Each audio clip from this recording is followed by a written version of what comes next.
It is 8 o'clock, time to go over the agenda for today's 9 o'clock meeting. I will call the meeting to order. Invocation will be by Commissioner Chris Gurley, and I think he has a guest coming. Pledge of Allegiance, Commissioner Bevan Foster. Then I will turn it over to Mr. Parker, and he will handle the process of electing a chairman and a vice chair. And we have the approval of the minutes. Does anyone have anything saw anything different in the minutes that needs to be changed? Discussion, adjustment of the agenda. Mr. Honeycutt. Thank you, Mr. Chairman. In talking with our county attorney, we would like to add under unfinished business, which would be after consent, Cad contract clarification. There's a couple of issues. You know, the board has approved of the Cad contract moving forward with approval and final recommendation by our county attorneys, but there were just a couple of issues that have come up that they wanted to make you aware of to make sure that you were good moving forward. Is that under consent agenda? No, sir. After consent, it'll be unfinished business. Oh, okay. What happened when you voted on it before? You voted on it contingent upon the 911 board approving and Andrew and I approving. The 911 board will not approve it probably until the end of this fiscal year or the following. And those figures that you've got are good just through the end of this month. So if, the 911 director believes that there won't be any problem with getting the funds from the 911 committee to have them approved. The person who recommends to the staff person who recommends to that board has said that the funds that we're requesting are can be used, and that's what the funds are for, but she does not have the ability to approve it. It's only the board. And so if you want to take advantage of what you've got now, you're going to have to modify the recommendation, your vote on it. Mr. Chairman. Yes. So are you proposing that we make a motion to amend the requirements that we set out? Yes, sir. Because, say, it cannot be done the way the motion was made before. Andrew, could I get you to draft up the motion that you need?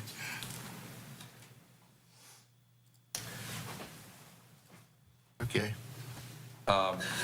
But that's the only change that we do have at this time. It is amazing, though, that the 911 board has got to wait, 6, 7, 8 months before they can make a determination. What I'm told is that they wait until the end of the fiscal year to see what kind of money is available to whom they're going to give it to, and sometimes don't take the action until actually fall after the end of the fiscal year. You good on that? I am. It's just amazing to me. Special presentations. Mr. Honeycutt, would you handle that? Yes, sir. First is Mr. Thomas Rice with MLFL, who has requested to speak in the board on his proposed development off of Slocum Street. Number 2 is Matthew Whittle with Habitat for Humanity of Goldsboro, who's Executive Director, and his update on activities with Habitat. Number 3 is our Register of Deeds, Ms. Constance Coram. She has requested to speak in front of the board, and her information is on page 31 through 34. And then after that is a staff recommendations for dealing with Register of Deeds finances. And that's on page 35 through 37. Okay. And we have our appointment committee. And we have consent agenda. Number 1 is applications for elderly or disabled exclusion. Those on page 38 through 43. They're recommended by our tax department for approval. And if no questions on that, we'll go to number 2, our budget amendments. Excuse me, sir. Oh, sorry. Go back to special presentations for me. Yes, sir. I'm noticing that we have a time limit of 6 to 10 minutes. There's never been a time limit before. Just want to know why was that added? It's never been on the agenda. I'm looking at previous agendas now, and I don't see it under special presentations. Yes, sir, because I did not get a response out of everyone that I told it was going to be 6 to 10 minutes, acknowledging that they understood that. So I was asked to put it on the agenda. Okay. When you get a chance, will you send me that information that's always been that way? And then, if so, even in the future? It's been verbal, sir, and I've asked them to acknowledge that they understand it's 6 to 10 minutes, and they've always acknowledged that, but I did not get acknowledgments this time. Okay, well, I still don't like that being up here if it hasn't been up here previously. And if it's just verbal, then that's nothing that's stating that the board has put that into effect, that's actual rules. So I kind of question that, you know what I mean? And not against you or anything, but just policies are policies, rules are rules, regulations are regulations. So even with our attorney, that's something that the board hadn't approved. And I'm pretty sure he can also acknowledge that kind of sort of shouldn't be there. Because it hasn't been on previous agendas, and it should be on this one. But it's fine for now. But I just wanted to speak on that.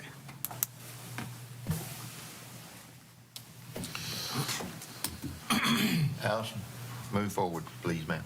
Okay. Your budget amendments begin on page 44 of your agenda packet. The first one is for the sheriff's office totaling $13,000. We are requesting to reallocate funds from other imaging and shredding lines to the sheriff's office.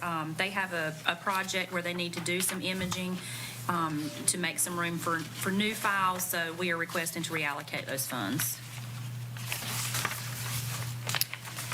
You have one for the sheriff's office in the amount of $10,207.26. This is requesting to reallocate this money from repairs and maintenance vehicles to capital outlay vehicles. They had a damaged vehicle due to an accident that was initially thought to be repaired, and now it's actually totaled upon further inspection. They're going to need to replace it. For the HMGP program, our hazard mitigation, we are requesting to anticipate an additional $38,378 in those grant funds and appropriate it accordingly. This is to help relocate citizens that rent the HMGP properties. For Wayne County Development Alliance, we are asking to reappropriate funds in the amount of $1,679,224.25. This is a grant that was previously received from the Department of Commerce Rural Ready Sites Grant Fund. The original amount was $1.78 million, and some of that has been spent. We are requesting to bring the rest forward for expenditure. Where did that come from? Where did that come from? Where did it come from? What did it come from? What was it? Well, it was a grant from the. Yeah, that's for the Goldsboro Industrial Campus. Do what now? For the Goldsboro Industrial Campus. Okay. Okay. For EMS, they are requesting to reallocate $16,000 from their utilities water line item to utilities electricity.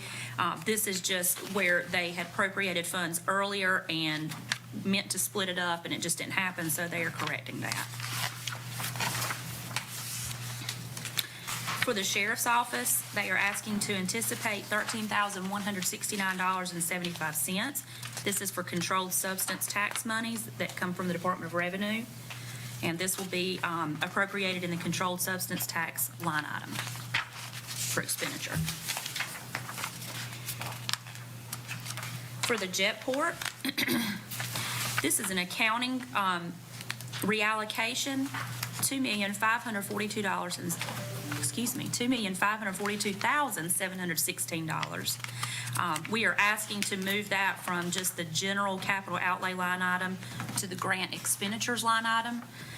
These are grant funds for the apron pavement rehabilitation project, and this will allow us to track the details of that grant a little better.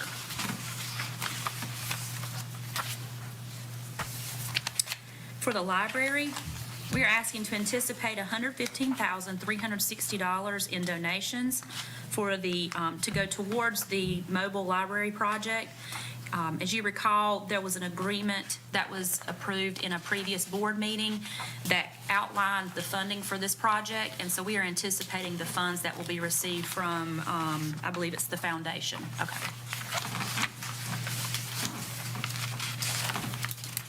For the sheriff's office, they are requesting to reallocate $16,545.45. This is to reallocate it from non-capital line item to capital outlay vehicles. It still has to stay in the seized property line items, but this will be to use, to replace a vehicle for use on the drug squad. And there will also be a trade-in on those vehicles as well. And that is all the budget amendments I have for you at this time. And if no questions on budget amendments, we'll go to number 3. Motion to approve the sale of surplus property located at 412 East Walnut Street, Goldsboro, jointly owned with the City of Goldsboro, as requested by the City of Goldsboro to Oliver Design. And that's on pages 62 through 68. No questions, and we'll go to number 4.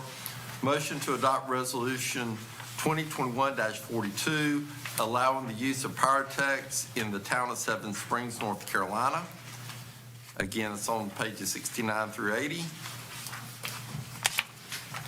And then number 5, motion to adopt resolution 2021-43, allowing the use of pyrotechnics in the town of Mount Olive, North Carolina. And again, that's in your agenda packet as well. Then number 6 is a motion to approve amendment to audit contract with Number Shear and Azell to amend the audit due date. With the implementation of software and some changes we've had this year, this is a small extension we're asking for.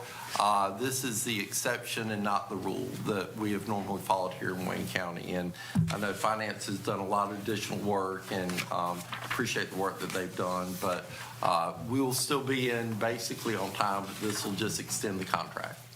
Well, just to be clear, it doesn't actually extend the due date. So the due date is what it is, but the LGC has a process where municipalities and counties can ask the board to extend the contract so that they can finish that work out.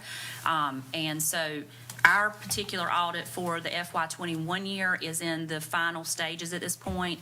I fully expect that it will be completed in early January and presentation by the end of January, early February.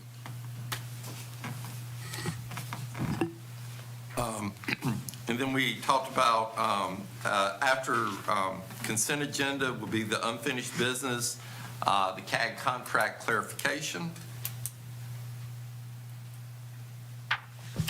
And then under new business is motion to adopt resolution 2021-44, a joint resolution with Wayne County Public Schools allowing the use of $20 million in state funding for a new Rosewood Middle School with appropriate budget amendment. As the board is aware, we have received as part of the state funding $20 million that has been allocated specifically for Rosewood Middle School. The school board last night did approve of this resolution as well. Basically, the grant came to us with no strings attached, but there's strings attached. The strings attached were we want to make sure that the school board and the Board of Commissioners know that the $20 million is specifically for Rosewood Middle, and by doing a joint resolution between both parties, it should take away any or clarify any issues that may be out there.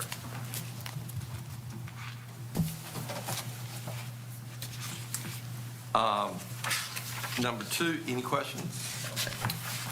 Number 2, motion to approve recommendation from the Wayne County Library Director, Donna Phillips, and Library Advisory Board to permanently close the Fremont Branch Library. As the board is aware, we've had some issues with the Fremont Library, with some roof issues, some mold issues, that it really kind of continued. It's been a long, drawn process. We are still offering services in the northern part of the county, changed the hours that we were using at Fremont to double up at Pikeville. We're still offering programming at the Acock Home Place, but it's just one of those issues where the building is just not sustainable for us to move forward with. And you know, I know Fremont's really struggled to try to find options to fix it. But, you know, we've also talked about a library in the northern part of the county as well. And we just feel like it right now, you know, it's a good time to close the library. So if Donna is here and Megan is here as well, if I missed anything, please. Mr. Chair, I just want clarity on this particular motion. Mr. Honeycutt, as it states, it's just, this motion is basically just to permanently close the Fremont Branch Library. However, when I go into page 101, and like you just stated that you want to start to focus on a library on the northern end.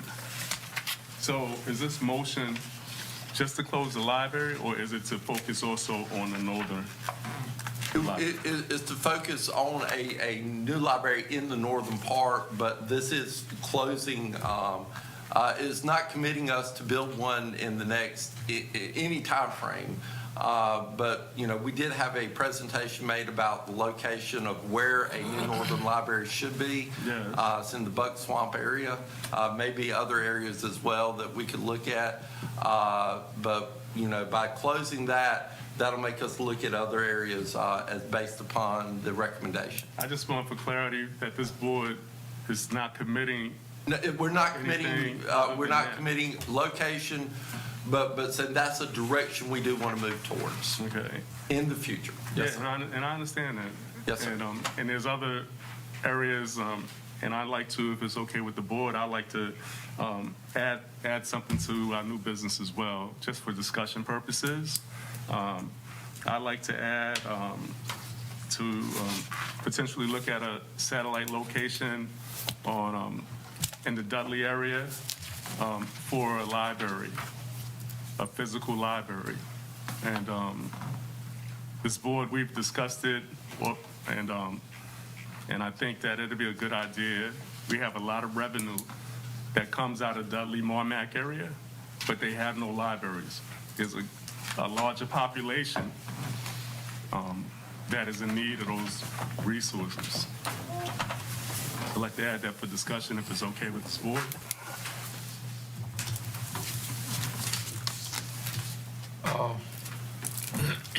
I really don't know how to handle that. What's the pleasure of the board? I mean, I would like to see us in the future, when we want to add something, to discuss it at a previous meeting, so we wouldn't be caught kind of, you know, in the dark on what each board member wants. Mr. Chairman, can I make a comment? Mr. Gurley. And I may be wrong on this, but I thought we were going to look at like a regional approach per se with the library system, having one in the central part, one in the southern part, and one in the northern part. So, and I understand the wants of Dudley, but those actually, I would think, would be served by the Mount Olive Library. And the reason I say that is that's actually the newest library of all. So I just want to make it clear that we are looking at a newer facility and location for the Northern Library, because, you know, you're talking about population. That's probably one of the largest populations that we have in the county is in the northwestern part of the county. So we just need to make sure that the public knows that we're not closing down the library and not looking to fulfill that need in the northern end. I just, Well, all due respect, we have over 10,000 residents in the Dudley area alone. And when you look at revenue, a lot of our revenue comes out of Dudley, more so than a lot of other areas. Population-wise, and I'm not taking anything from Fremont nor Pikeville, because I think there's great people, I think there's needs there. However, when you look at the tax base coming out of Dudley, coming out of Merrimack, they don't reflect resources going to those areas. And in order for each community to feel as though their tax dollars are being used in the correct way, time is overdue for those communities to have resources. okay, well, and I understand that, and I'm not going to sit here and go back and forth on this thing, but I thought the mobile unit, well, Ms. Donna, The mobile, you probably want to come up here and talk but I thought the mobile unit was to kind of serve the outlying areas on the. a mobile unit is fine, but it's not fine when it's wintertime, when it's snowing, when it's raining, and it's temporary.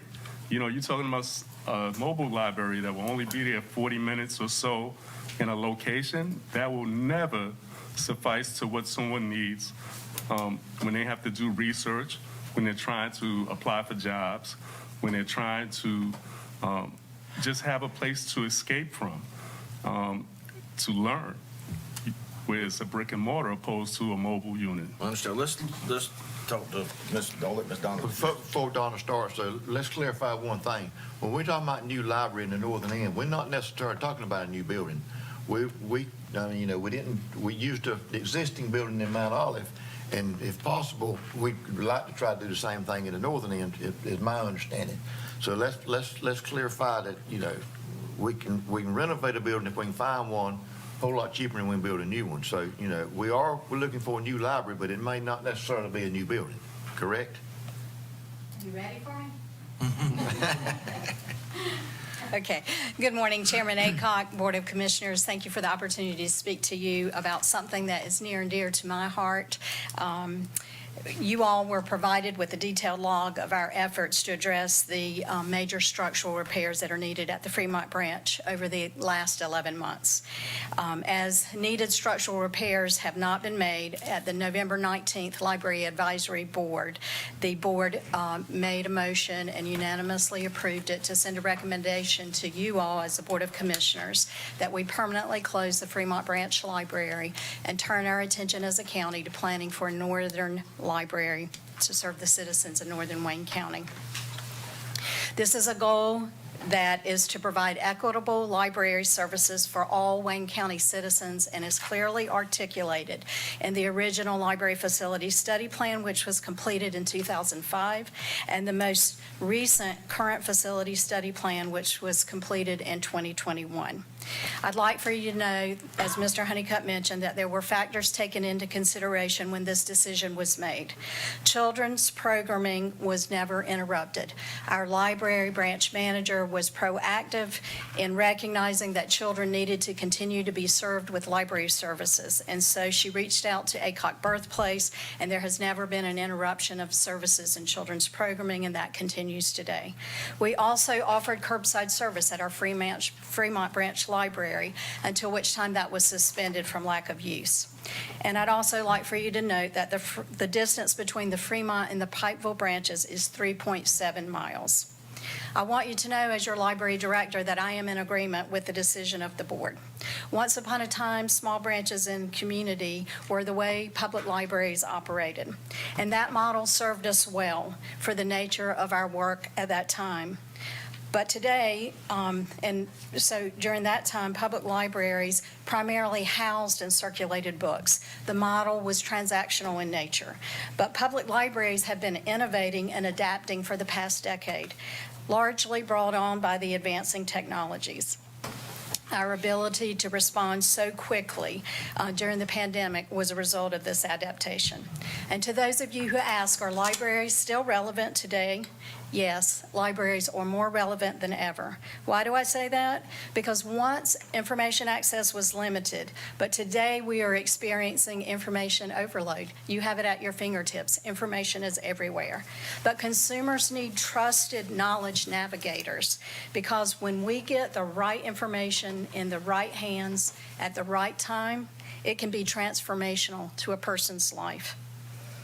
Now, I want to inform your perception and the public's perception of what a public library is.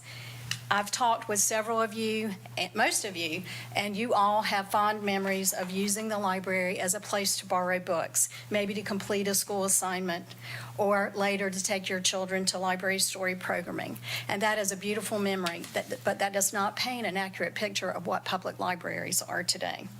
Public libraries are designed now as flexible spaces that allow for interaction, and due to technology resources level the playing field for all citizens. We're living in a knowledge economy now, and public libraries recognize that people are not just information consumers, but they are knowledge creators. And so in the public library today, we have morphed into a full-service community center that aims to meet a wide variety of educational, civic, and social needs. So in addition to traditional services in public libraries today, as far as serving adults, you'll see things like workforce services for job seekers. That was a tongue twister. Those seeking new career paths, those unemployed, and those underemployed. You'll see business owners and employees using our library resources to support their small businesses. And let's talk about entrepreneurs. Entrepreneurs are increasingly using 3D printers to build prototypes for their new products in the public library. We saw this beautifully depicted this summer in our STEM camp, when young adults in our community were challenged to find a problem and then develop a solution and to create a prototype to solve that problem. Craig stopped by and he saw that firsthand. Senior adults are receiving technology training so that they can remain engaged in an increasingly digital world. And we have shared community commons space in our public libraries today that encourage exploration, creation, and collaboration. There are digital labs where access to technology is readily available, again, leveling the playing field. And not just access to those technologies, but instruction to use those technologies. We have dedicated teen spaces in modern public libraries that allow young adults to explore STEM careers. There are digital studios in public libraries, and there is public programming space. Even telehealth is taking place in public libraries. So we need flexible spaces that allow for adaptation and to provide equitable space and opportunity for all in our public libraries, including those with learning and physical differences. And I want you to know, as technology has increased over time, we lost space in our current library buildings because we had to accommodate for the growing technology in our buildings. So if you are using the Pikeville or the Fremont Library now, if you're using a computer, there is no privacy. You are sitting right on top of someone else. We lost public seating. In the Pikeville Library, there is one seat for leisure reading. There is a table that you can pull up and do research, but when we try to do children's programming, we literally have to move that furniture up against the wall to create a space on the floor for children's programming. And let's talk about adult programming. It is non-existent in both our Pikeville and Fremont branches. And so it is time for us to turn our attention to providing library services for Northern Wayne County. And I do have my library board chair here who just wants to make one remark on behalf of the board, if you would allow it. Ms. Lee Holtz.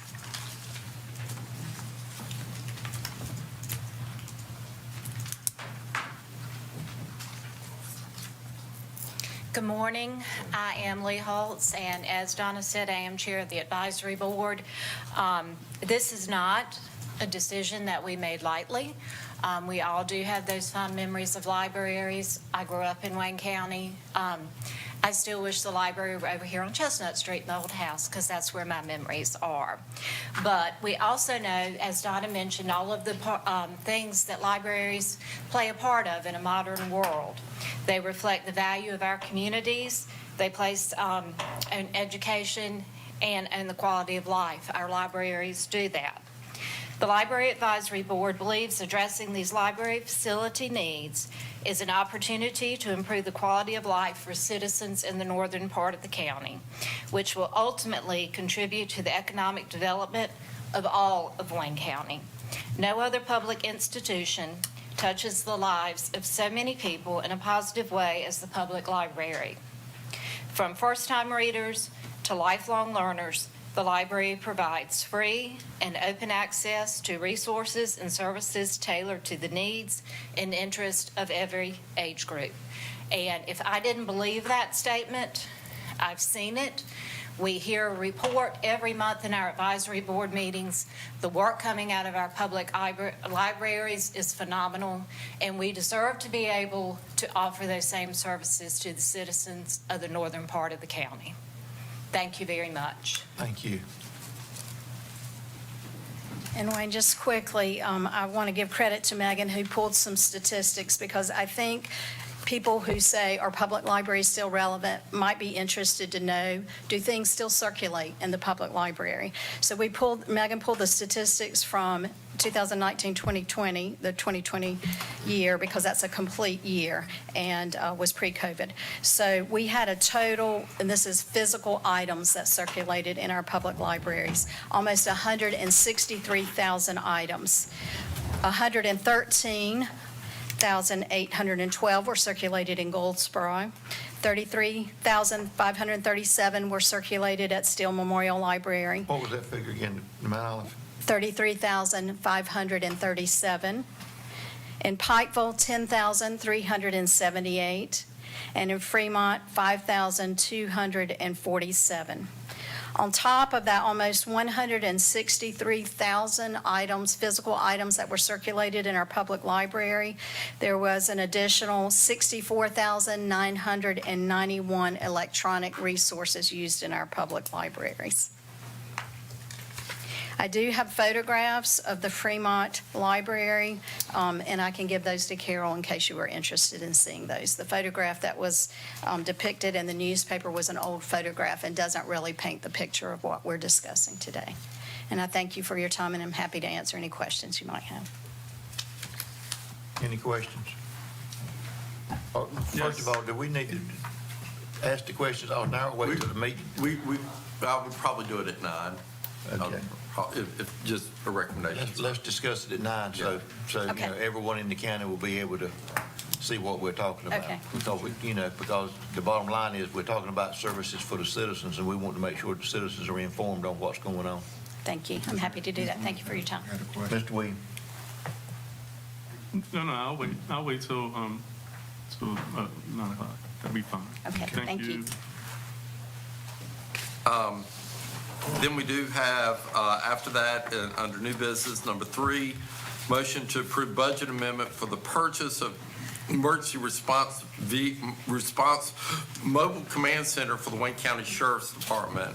As you can also see in the memo from Sheriff Pierce, we did receive a $500,000 appropriation in the state budget, and that was specifically for the mobile command center. However, the costs have gone up significantly on these vehicles. Now the total cost is $902,965. So that means that we do have to come up with a match from somewhere. So it will either be from ARP funds. We don't know if that will be able to be used, but we are still exploring that possibility, or the county's fund balance. We've also asked the sheriff to work with him on some of his seized. We can't use. Cannot be used. Okay, we did have an option to look at seized funds. They will not allow us to use seized funds for this expenditure. So, but if we do not get the ARP funding, that would mean a $402,000 match from our fund balance.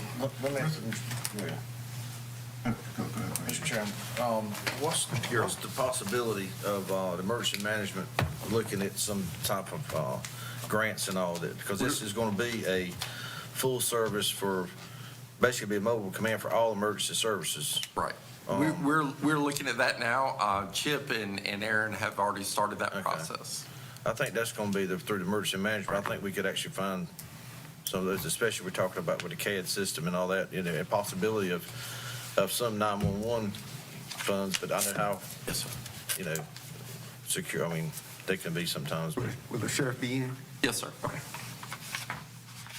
And again, Mr. Duncan, I want you to make sure you make it clear that this is not only for the sheriff's department, but all emergency services. All emergency services in Wayne County. Yes, sir. That needs to be clarified because, Right. because this is, we're saying the sheriff's department, but this will be a county vehicle. Right. I mean, if EMS needs it,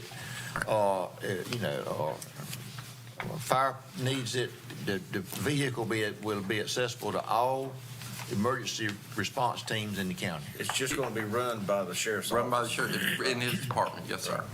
If you remember the tragedy we had at the river early in the year, we did use Johnson counties for over a week.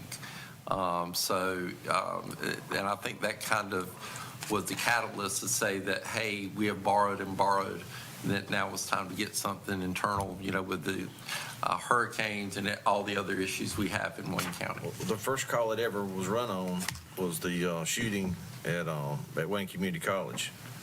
That was the first call it ever went on. So, and we won't, we're indebted to the Sheriff Bizzle in Johnston County, but it's kind of time for us to kind of look after all. Yes, sir.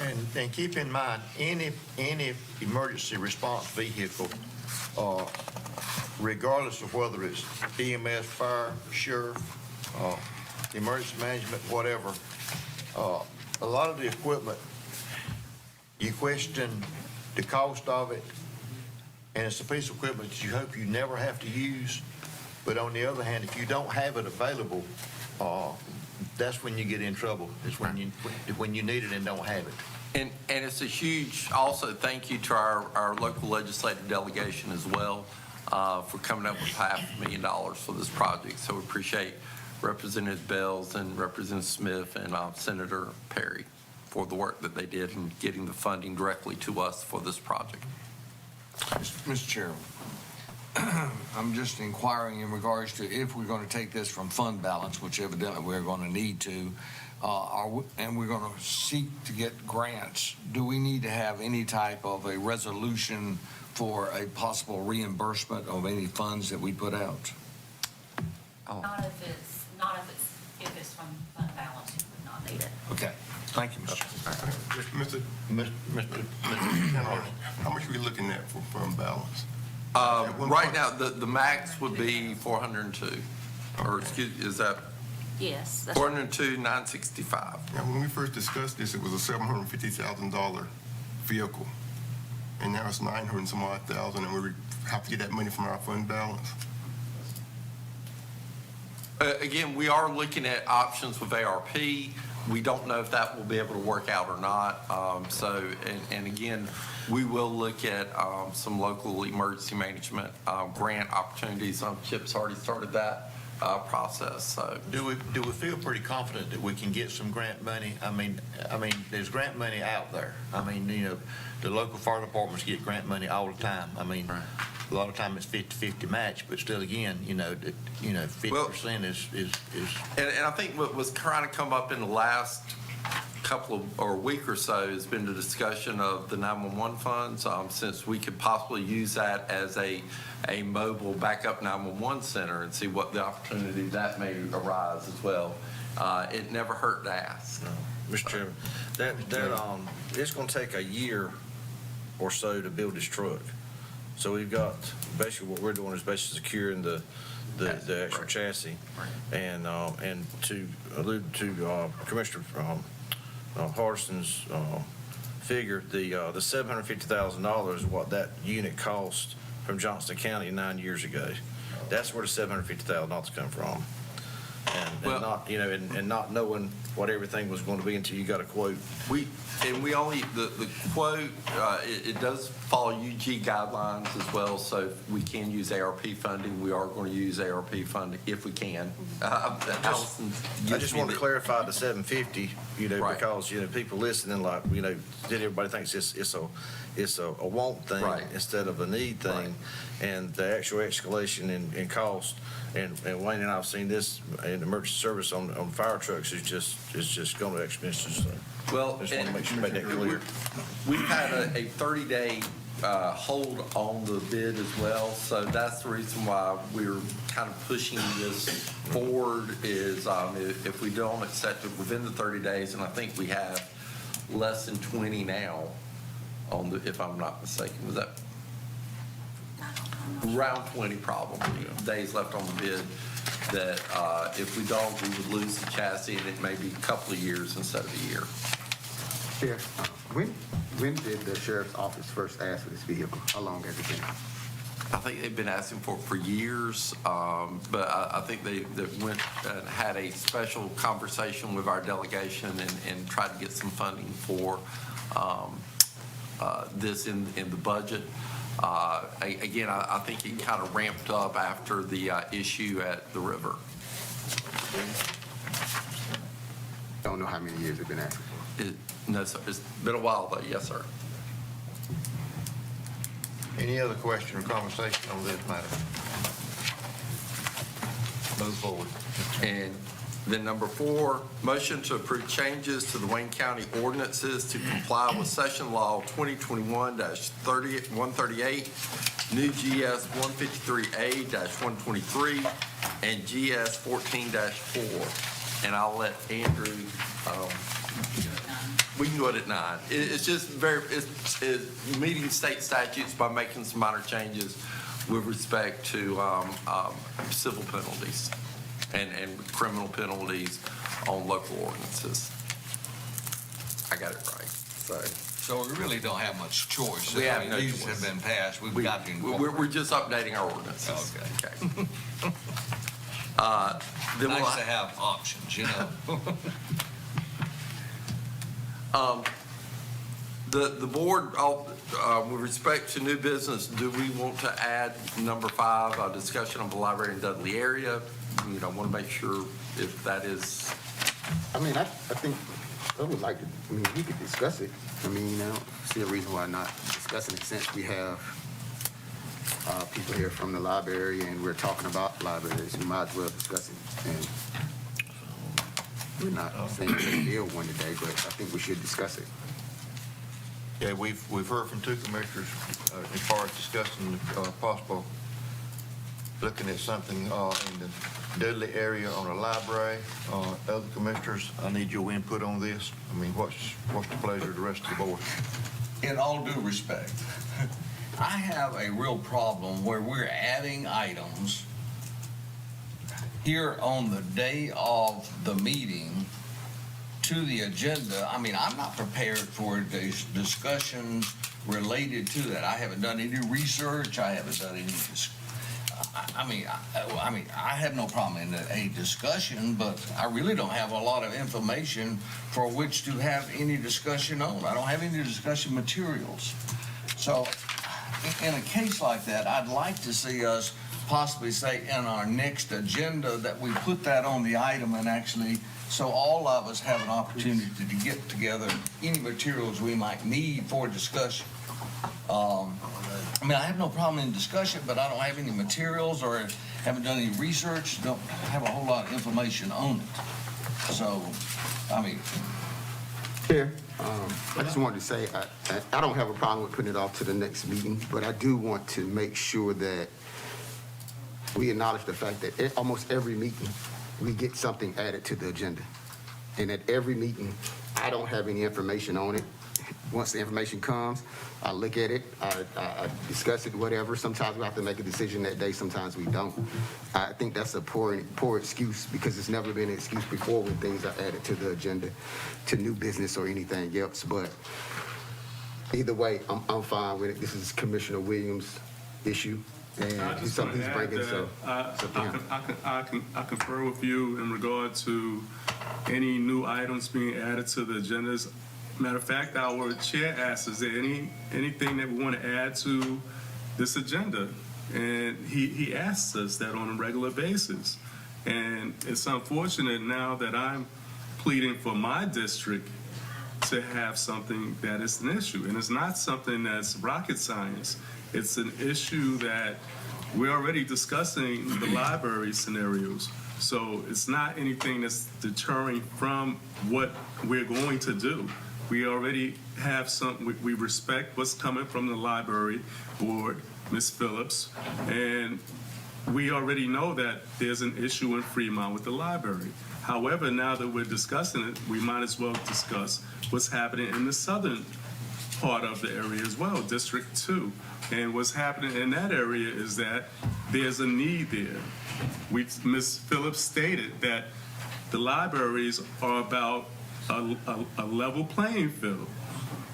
And unfortunately, it's not a level playing field in Dudley. Mount Olive is very far for some residents that live in Dudley. We don't have great public transportation that can get people to the library from Dudley to Mount Olive. You know, she talked about adult programming non-existing in Fremont as well as Pikeville. Well, it's non-existing as well in Dudley. It's long overdue for that particular side of the county to see where their resources are being used. And it's unfortunate that we're not hearing anything about Dudley, but we're hearing, let's work on the northern part of the county. And I'm not taking anything away from the citizens in the northern part of county. I'm sure they need things and they're long overdue as well. So I don't see why we cannot discuss it today. I mean, at the end of the day, the majority of the board may not be in favor of it, but it's just a discussion. Mr. Gurley, you had something to say? Well, I mean, I get it. I get the, everybody wants something in their community. I mean, for that matter, I mean, Seven Springs is one of the furthest ones out. They don't have a library. Rosewood doesn't have a library. For that matter, Belfast, I mean, if Bolingbrook had incorporated, they'd have been the second largest municipality in Goldsboro, or in Wayne County, but they don't have one. I mean, so we've got to kind of limit to, and I go back to the regional approach, instead, because you got to look at staffing and everything else. I mean, it's a cost factor. I mean, I wish we'd go back to the community schools. Chairman's here. We can't do that. I mean, it's not, you know. Not feasible. And the money issue, so I don't care about if we discuss it or whatever, but I'm not in favor of putting several small libraries throughout the county. I think we need to go to the regional, north, south, and central. That's my opinion. But I don't have an issue discussing it. Mr. Williams, have you brought this issue up to the Library Advisory Board? Well, initially I asked for information, and I hadn't received information, budgetary information initially. It was kind of challenging receiving that. I've missed a few meetings recently, so I can't blame them pertaining to that as far as me addressing those things. However, I think that most understand how important it is for the Dudley Marmac area to really have something that people can have access to, a brick and mortar location. And one more thing is, and I may be wrong on this, and we got two school board members here, but I think every school has a library. And that's resources that they can use as well, you know, during school. And there is libraries in most of the communities. But anyway, that's enough said on the library thing. Anything else? I mean, Mr. Chairman, it seems evident that we're going to discuss this matter today. I would just suggest that we do it at the appropriate time, which would be where when under item 2 under new business, when we are in fact discussing that library, that we go ahead and discuss it at that time, because it appears we're going to do it anyway. We'll have that as a 2A. So there you go. We'll have I mean, 2A. Okay. Ms. Williams, can I ask you, while we have the Library Advisory Board Chair here, to reach out to him again, see if we can get the information for the next Okay, conversation? absolutely. Well, and it's simple. It's very simple. Just like we did a feasibility study for the northern section, I would just like for us to do a feasibility study for that particular area. And I think that's too hard to do. And I think that kind of like stops a lot of the conversation that, where it's going to be long drawn. So I think if we can figure out how we're going to do that and start the process of that, I think that's going to be the first steps. Okay, we'll leave that to rest for the 9 o'clock meeting. Okay, carry on, Mr. Turner. All right. Then after that, we'll have, Do they actually need to vote on that? They would need to change the agenda of the meeting. Yeah, at a 9 o'clock meeting. But technically, I think our procedures call for anything that's going to be added to the agenda has to have a majority vote. We don't vote at the pre-agenda meeting, though. We'd have to No, vote on I'm just saying that at 9 o'clock. that'll be at the 9 o'clock meeting.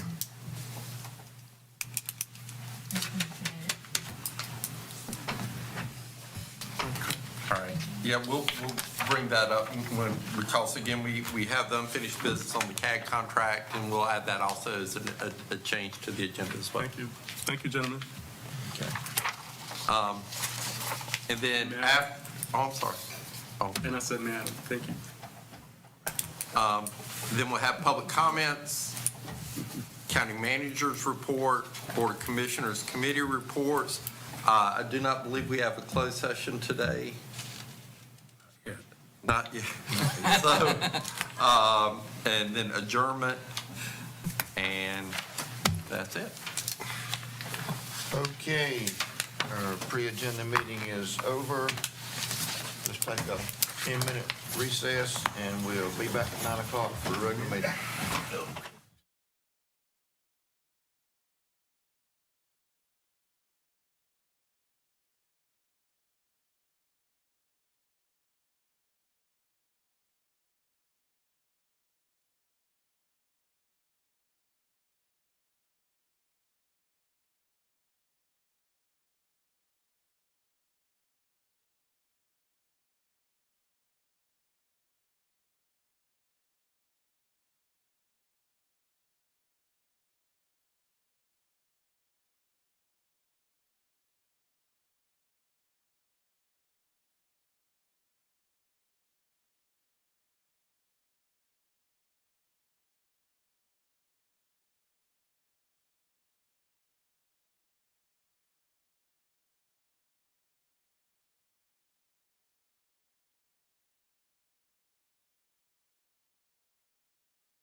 It is 9 o'clock, time to conduct the business of Wayne County Board of Commissioners and for the County of Wayne. I would like to encourage everyone to silence your phones out of courtesy of everyone else in present, and thank you for doing that. Our invocation today, Commissioner Chris Gurley, I think he has a guest today. Yes, sir, Mr. Chairman. I asked Pastor John Howard to come forward. He's a good friend of mine, fellow firefighter at Belfast. Great asset to our department and our community. He's the congregational care pastor at the First Church, First PH, depending on how old you are, what you call it. But John, if you would come forth, I appreciate it. Thank you, everybody. It's an honor to be here this morning. Chris said I could preach if I wanted to. You got all day. You got a pulpit and a mic. No, I'm kidding. I will say that Christmas time is probably my favorite time of the year, and I think folks can echo that in the room. Some of you have different opinions in that because you have to buy stuff and hang stuff up and et cetera, et cetera, et cetera, which makes it sometimes diminished in its favoritism. But nonetheless, Christmas always brings about this feeling of anticipation. I'm 52 years old, and I still don't sleep on Christmas Eve. We don't have any children in our house, but you ask my wife, I don't sleep on Christmas Eve. That's just the way it is. You know what you're getting almost on Christmas Day, but still the anticipation is there. And so you can probably think about your mind as a kid or even as an adult. You know, it seems at Christmas time you get that special thing during the year that you don't get on a normal Tuesday or Wednesday during the year. You know, it's something that's kind of saved up for you and you kind of get it. But the interesting thing about a gift that you receive at Christmas is at some point along the lifetime of that gift, it's going to start losing interest. You know, you're going to start, you may put it on a shelf. Or it may be a relationship that you wait to come to your house. And I heard one old fella say one time he saw some pretty Christmas lights. And I said, what was that? He said, the lights of my children and grandchildren going down my driveway when they left, you know. So even though the anticipation is there for those things and even those people, they don't last forever, you know. You can probably think back as a kid, you got a toy for Christmas, something that you really, really wanted. And then maybe by the time Christmas night came along, the batteries had died, and you'd put it on the shelf and you didn't see it again for another several months, whatever the case is. But the gift that we got at Christmas that doesn't rust, it doesn't decay, was the baby Jesus, was the Savior that came for us. And so it's still relevant today. It's still here. And so may your anticipation be, yes, the joy that comes with giving, the joy that comes with receiving, but the joy that comes with eternity as well, with this baby that came in a manger for us to be our Savior, to be the one that gives us a reason to get up every day. So let's pray as we start our day with that. Father, we thank you for this moment. We thank you for Christmas time. And I pray, God, that as we look past the lights and the sounds and the wrapping paper and bows and beautiful trees and all that is Christmas that we see on an earthly surface, that we look back and see that moment that you came to us as a humble child in a manger. There was no room for anybody in a motel, no room in an inn, but Mary and Joseph had to deliver you in a manger from those humble beginnings. And so, Father, we just pray that we would have that anticipation, the same anticipation that the wise men had, the same anticipation that the shepherds had when they saw the angel appear and that told them to not be afraid as they make their approach to that manger to see that child. So, Father, we just pray that during this season we would have that locked in our hearts and our minds too. Father, we thank you for the men and women that are gathered here this morning to do the business of our county. And I pray, God, that you give them clarity of mind this morning, that you give them exactly what they need to be effective for the citizens of Wayne County. So, Father, you've put them in charge of us, and I pray, God, that they would do the best job they can. And Father, we just thank you for that today. Now, bless us as a county, as a nation, and I pray, God, that we always put you first. And we thank you for your gift, and we anticipate your coming again. In Jesus' name, amen. Amen. Thank Thank you, John. you, John. Appreciate it. Pledge of allegiance, Commissioner Foster. Pledge allegiance to the flag of the United States of America and to the republic for which it stands, one nation, under God, indivisible, with liberty and justice for all.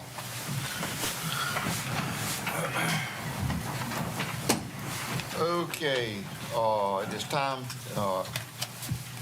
first meeting in December, we always elect a chairman of the board and a vice chair. And I'm going to ask County Attorney, Mr. Borden Parker, if you will take control of the meeting and handle the election of the chair and the vice chair. Yes, sir. I'll entertain nominations for chairman. Mr. Parker, I'll nominate Joe Daughtery for chairman.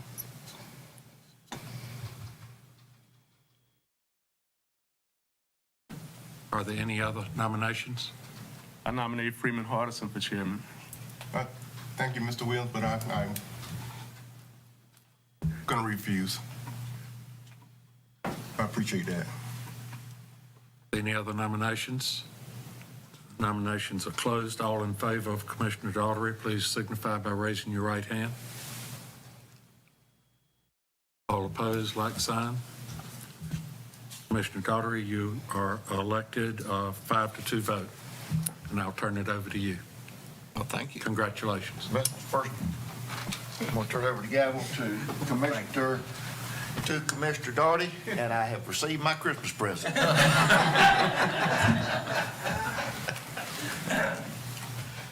Well, I want to thank my commissioners for honoring me with the chair. Hopefully, over the next year, we can work together to bring unity on our board. That is one of my main goals, and that is to work hard to bring about unity on our board. With that in mind, I open up the floor for nominations for vice chair. Mr. Chair, I'd like to nominate Mr. Wayne Aycock as vice chair. Okay, we've got a nomination of Commissioner Aycock, Wayne Aycock, for vice chair. Are there any other nominations? I'd like to nominate Commissioner Williams. Okay, we have a nomination on Commissioner Williams. Any other nominations? Being none, the nominations are closed. Our first vote is going to be on Commissioner Williams. All those in favor of Commissioner Williams signify by raising your right hand. Okay. All those in favor of Commissioner Wayne Aycock for vice chair, raise your right hand. And Commissioner Williams is, Commissioner Wayne Aycock has one vice chair and vice chair with a 5-2 vote. Thank you. We're moving on the agenda with the approval of our minutes for November the 16th. Do I have a motion of approval? So move. Motion to approve the minutes of November the 16th, 2021. All those in favor signify by raising your right hand. All those opposed? Madam Clerk, did you get that vote? Yes, sir. It was 6-1. Okay. Any discussion and adjustment of agenda? Yes, sir, Mr. Chairman, and congratulations. We would like to add under unfinished business, which would be after the consent agenda, CAD contract clarification as number 1. And also under new business, kind of a 2A discussion of the proposed Dudley Library. That's all the changes we have at this time. All right. Do I have a motion to approve the agenda with the amendments? Mr. Chairman, I have one thing. We have some guests here from Fremont, and I noticed a public comment is the last thing, and I would like them to be able to express their concerns about the library since they're here, and before we vote, if that's possible. Well, certainly. With that in mind, I assume that I would entertain a motion to move public comment to a different time slot. Yes, sir. Is that permissible? Yes. So would you like to make a motion? Yes, I would. And where would you like to move? Maybe after the consent agenda, right before the new business. Right before unfinished business? Yes, so they'll have an opportunity to speak before we have a vote. All right, I have a motion that we adjust the agenda by moving public comment to right after consent agenda. Is there any discussion on that motion? Yes, sir, Mr. Chair. Yes. I'd like to confer with our attorneys and see, instead of us just changing the public comment period, while we're discussing item 2, then the individuals who have a concern about Fremont, after we discuss it with our director and amongst ourselves, then allow them to speak. I think that would be more suitable, opposed to changing our public comment period. Andrew, you have any comments on that, or Mr. Borden? I think you could do it either way the board wants. Okay, so you're recommending that what we do is actually move public comment right after the discussions on the library? Well, not move public comment, but allow the public that only have something to state pertaining to the library able to talk within that time frame. Yeah, we need to leave that under public comment, though. So we would actually have to move the entire public comment. Well,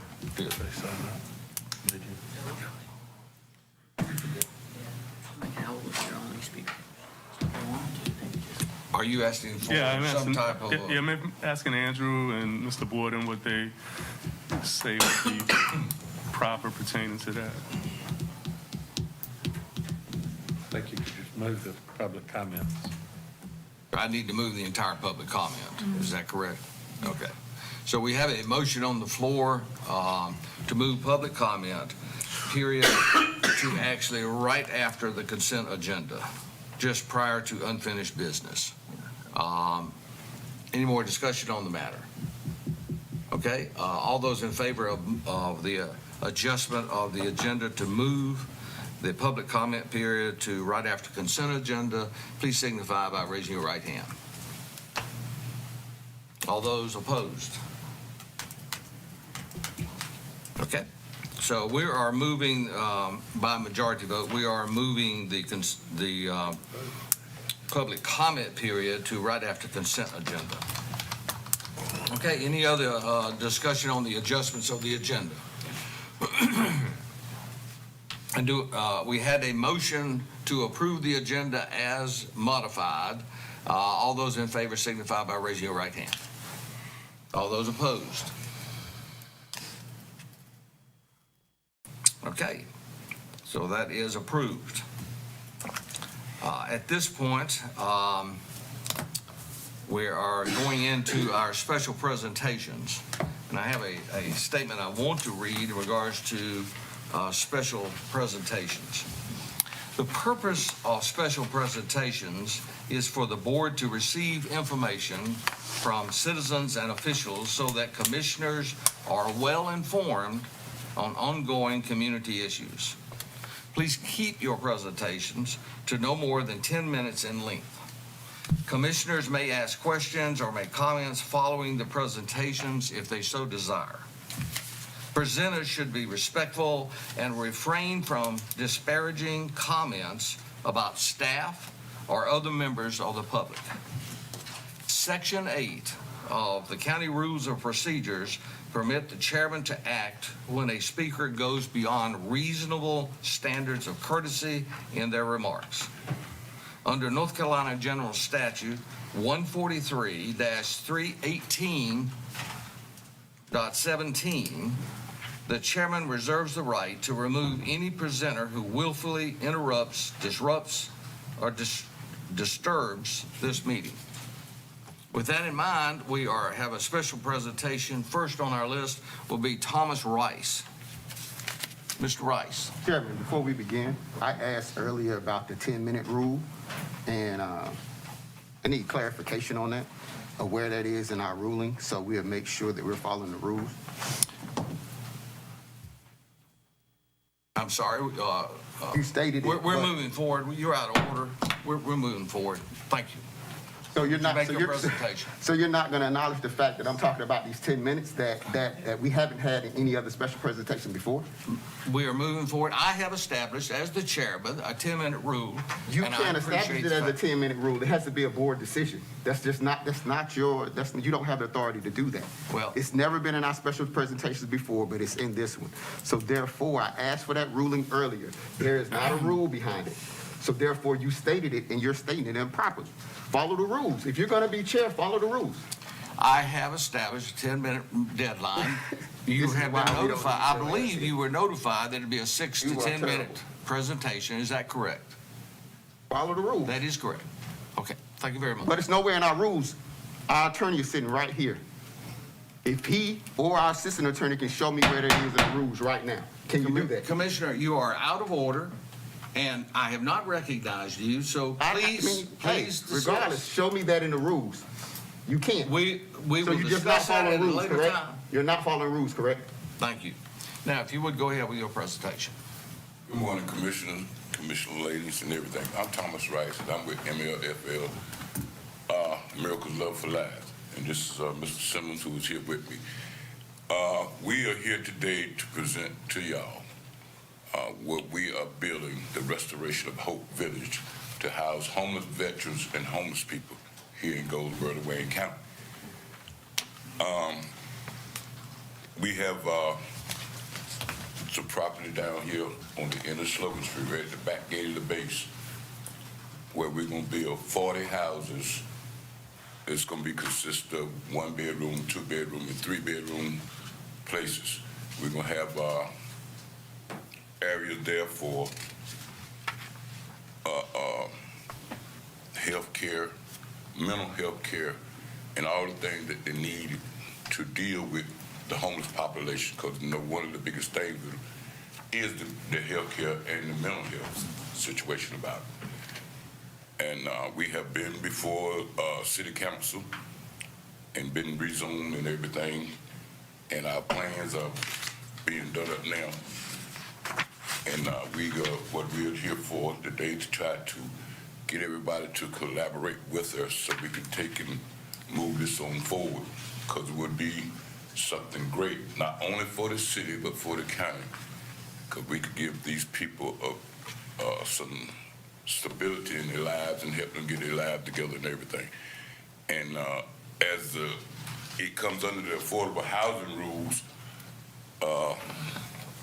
affordable housing accommodates people, but one of the criteria of they have to be working for a year, have to have employment and all this. So what we're gonna be doing is like grade school. We're getting them prepared. We're getting the homeless people prepared to be the part of affordable housing, because you can't go from being homeless right into affordable housing. Because the rule won't allow it. So we are here today to present this before y'all, so y'all could come along and get with us and help us make this. I have Mr. Simmons here who can explain this a lot more in detail, because he knows about the way the plans and everything is designed. So I'll let him speak now, and then I'll say. Good morning, County Commissioners. My name is David Simmons. I'm the president of C-Center of Wayne County. We are a collaboration of associates ranging from federal to state contractors of a building nature and multiple different natures of the sort. We have a collaboration of different counselors that works with us, that deals with behavior issues, drug-related issues, and things of that sort, and several other nonprofit organizations that is collaboration with us. We are here as an advocate to support the MLFL, there again, initiative. After analyzing his particular proposal, we have embraced it to the point that we have designated about 15 acres of land that we can actually develop this particular property here. As an individual that's licensed in multiple different trades of the sort here in the state of North Carolina, also a workforce development instructor at Wayne Community College, and involved in several other initiatives that's related to what this particular nonprofit organizations involved with. We have truly embraced it as something that I think is going to be worthwhile. Respecting all of the other initiatives that's going on in this particular town, be it the Habitat for Humanity, be it the congregational, there again, living quarters that's being provided now, Fordham House, so forth and so on. Even the Goldsboro Housing Authority with the low-income housing, there again, programs that they have. We hope to work very closely with each and every one of them. We have identified a void in which there's people out there that's wanting to basically establish a non-congregational type of living quarters of the sort, and basically to raise their family and to raise themselves up in a rehabilitation manner where they can take on their, again, bigger initiatives in their lives. And that's essentially what we're working towards through the Section 8 housing program and other Durgan programs that's out there. We plan to network with a national organization that deals with anything from food stamp accommodation, FA, there again, financing, the list goes on and on and on as to what this national organization is basically already doing, that we hope to basically be a satellite for Wayne County for that organization. We don't plan to just limit what we do in the spot of land that I just made mention of. We have several other satellite locations here in Wayne County that we plan to incorporate this initiative also. And who knows, the Lord may lead us even well beyond Wayne County. We ask that you guys embrace the initiative that Thomas Rice and his organization and others have embraced, such as T11, Mount Olive Pickle. The list goes on and on and on, of people and organizations that see the need for what we're talking about putting together. Thank y'all so much for your time and your support for Wayne County. Thank you. Thank you, sir. Thank you. Yeah, thank you. And like Mr. Simmons said, we have several areas that we're going to work on to do this. And we're just asking for y'all blessings and y'all to support us in this effort. Thank you so much. Mr. Rice? Yes, sir. Make a quick comment. I'm sorry. Excuse me. I think Commissioner Williams, go ahead. Mr. Rice, first off, I want to thank you and Mr. Simmons and the other organizations that are connecting with you and helping you with this project. It's a necessary project in this community. I mean, everywhere you look within the city, you see homeless population. You see the need there, and you just can't give them a house. You have to give them some health benefits. You have to give them some. You have to give them some therapies. If it may be psychological, but it's a need, and I think that it's going to help the community as a whole. When I come outside of my place, I see people sleeping on the benches, and I wish that I had the resources to help them. So I'm glad that y'all are starting the process. I wanted to know, my main thing is, what do you need from us to help you with this process? Because that's one thing that I didn't hear. Well, our project is going to cost us $4 million to do. And that's why we are trying to get everybody together, because we asking y'all for money. So I'm not asking for the whole $4 million, but to put in whatever you can, because every little bit helps. And like I said, we got others that's contributing. Goldsboro Building Supply, they're working with us. TA11 is a sponsor of us, Mount Olive Pickle, and we're also in the future in Habitat for Humanity is working with us, and see, like I said, it's gonna be a thing. We're gonna grow them, and I guess we advance them out to Habitat, and they build houses for them. But one way or the other, we're gonna advance them on through to get them into their own home and everything. But mostly now, like we have some other avenues where we can go to get funding, but we just want everybody to collaborate together, and so that wouldn't put so much strain on everybody. The city's going to come in and help us also, so we asking for the county to help us also too. So, like I said, it's going to cost me like $4 million, but we're not asking you for the $4 million. That's good. But we're asking you to contribute Sure. what you can. And this thing is not going to be where we're going to look to run to y'all every time we need money, because we're going to be able to sustain ourselves, but we just need a helping hand to get going. Commissioner Harris. No, I would just say, Mr. Rice, I commend you on what you're trying to do and hopefully success. But could you and Mr. Simmons make sure that the clerk has your contact information, please? Yes, sir. Okay, thank you, sir. All right. Yeah, I didn't get a chance to ask another question. Okay, I'm sorry.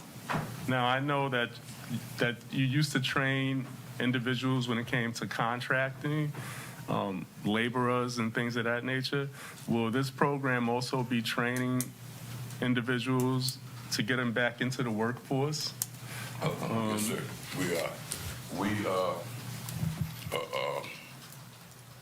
We would teach them to do. We're going out on our place out there on 117. We're going to connect with Wayne Community College, and we're going to bring heavy equipment training course there. They're going to train them to do heavy equipment. Along with Mr. Simmons here, we're going to teach them how to do electrical and general contracting stuff. And we have other programs like I'm certified with the North Carolina Department of Transportation, where DOT, where we can teach them flagging. And we're work zone supervisors, where we can go out and set up the work zone area. And we got different things that we can put them and have them doing to teach them different grades of things and be able to give them some stability so they could and get them placed on a job. That's one of the number one things. Get them placed on a job, all the able-bodied ones that we can. So when they advance out from us, they have a job, they have a place to go, and they have some life skills to get them back in the floor thing. So that's what basically we're going to be doing. Yes, and this is a collaborative initiative to provide essentially what you indicated. As I indicated, we are connected with several federal as well as state contractors that are really mandated to support this demographics of people, to maintain their particular federal, certifications in which they have. So it is an amazing opportunity to fill a void that is needed in this particular area. Yes, I appreciate that. And I was just actually talking to some contractors this morning, and they were talking about a labor crisis where they can't even find anyone to move material around. So, I mean, I think that's going to be, in the future, that's going to be wonderful. I can't wait to see the first location that you guys put together. And I think that'll give this board an opportunity to see where you're heading at. So even if it's just, 1 or 2 units, I can't wait to see them. Good enough. And bear in mind, these are mini homes. We're actually able to build them in our warehouse facility at 71 South George Street, which is the old Coca-Cola facility. And that's speaks dynamics because we're able to do so in a controlled environment and basically provide year-round accommodation for that type of work. And we are basically going to be networking with other builders of the sort that has a similar mind that we have, and that is not just to meet a profit margin, but to help our people. Thank you. Thank you. Thank you guys so much. Thank you. Thank you, Dan. Our next presenter is Matthew Whittle, Habitat for Humanity. Thank you all for the opportunity. Again, Matthew Whittle. I am the Executive Director for Habitat for Humanity of Goldsboro, Wayne. After our annual breakfast back in early November, Mr. Hardison asked me to come and share with the commissioners. We shared with the City Council last night as well.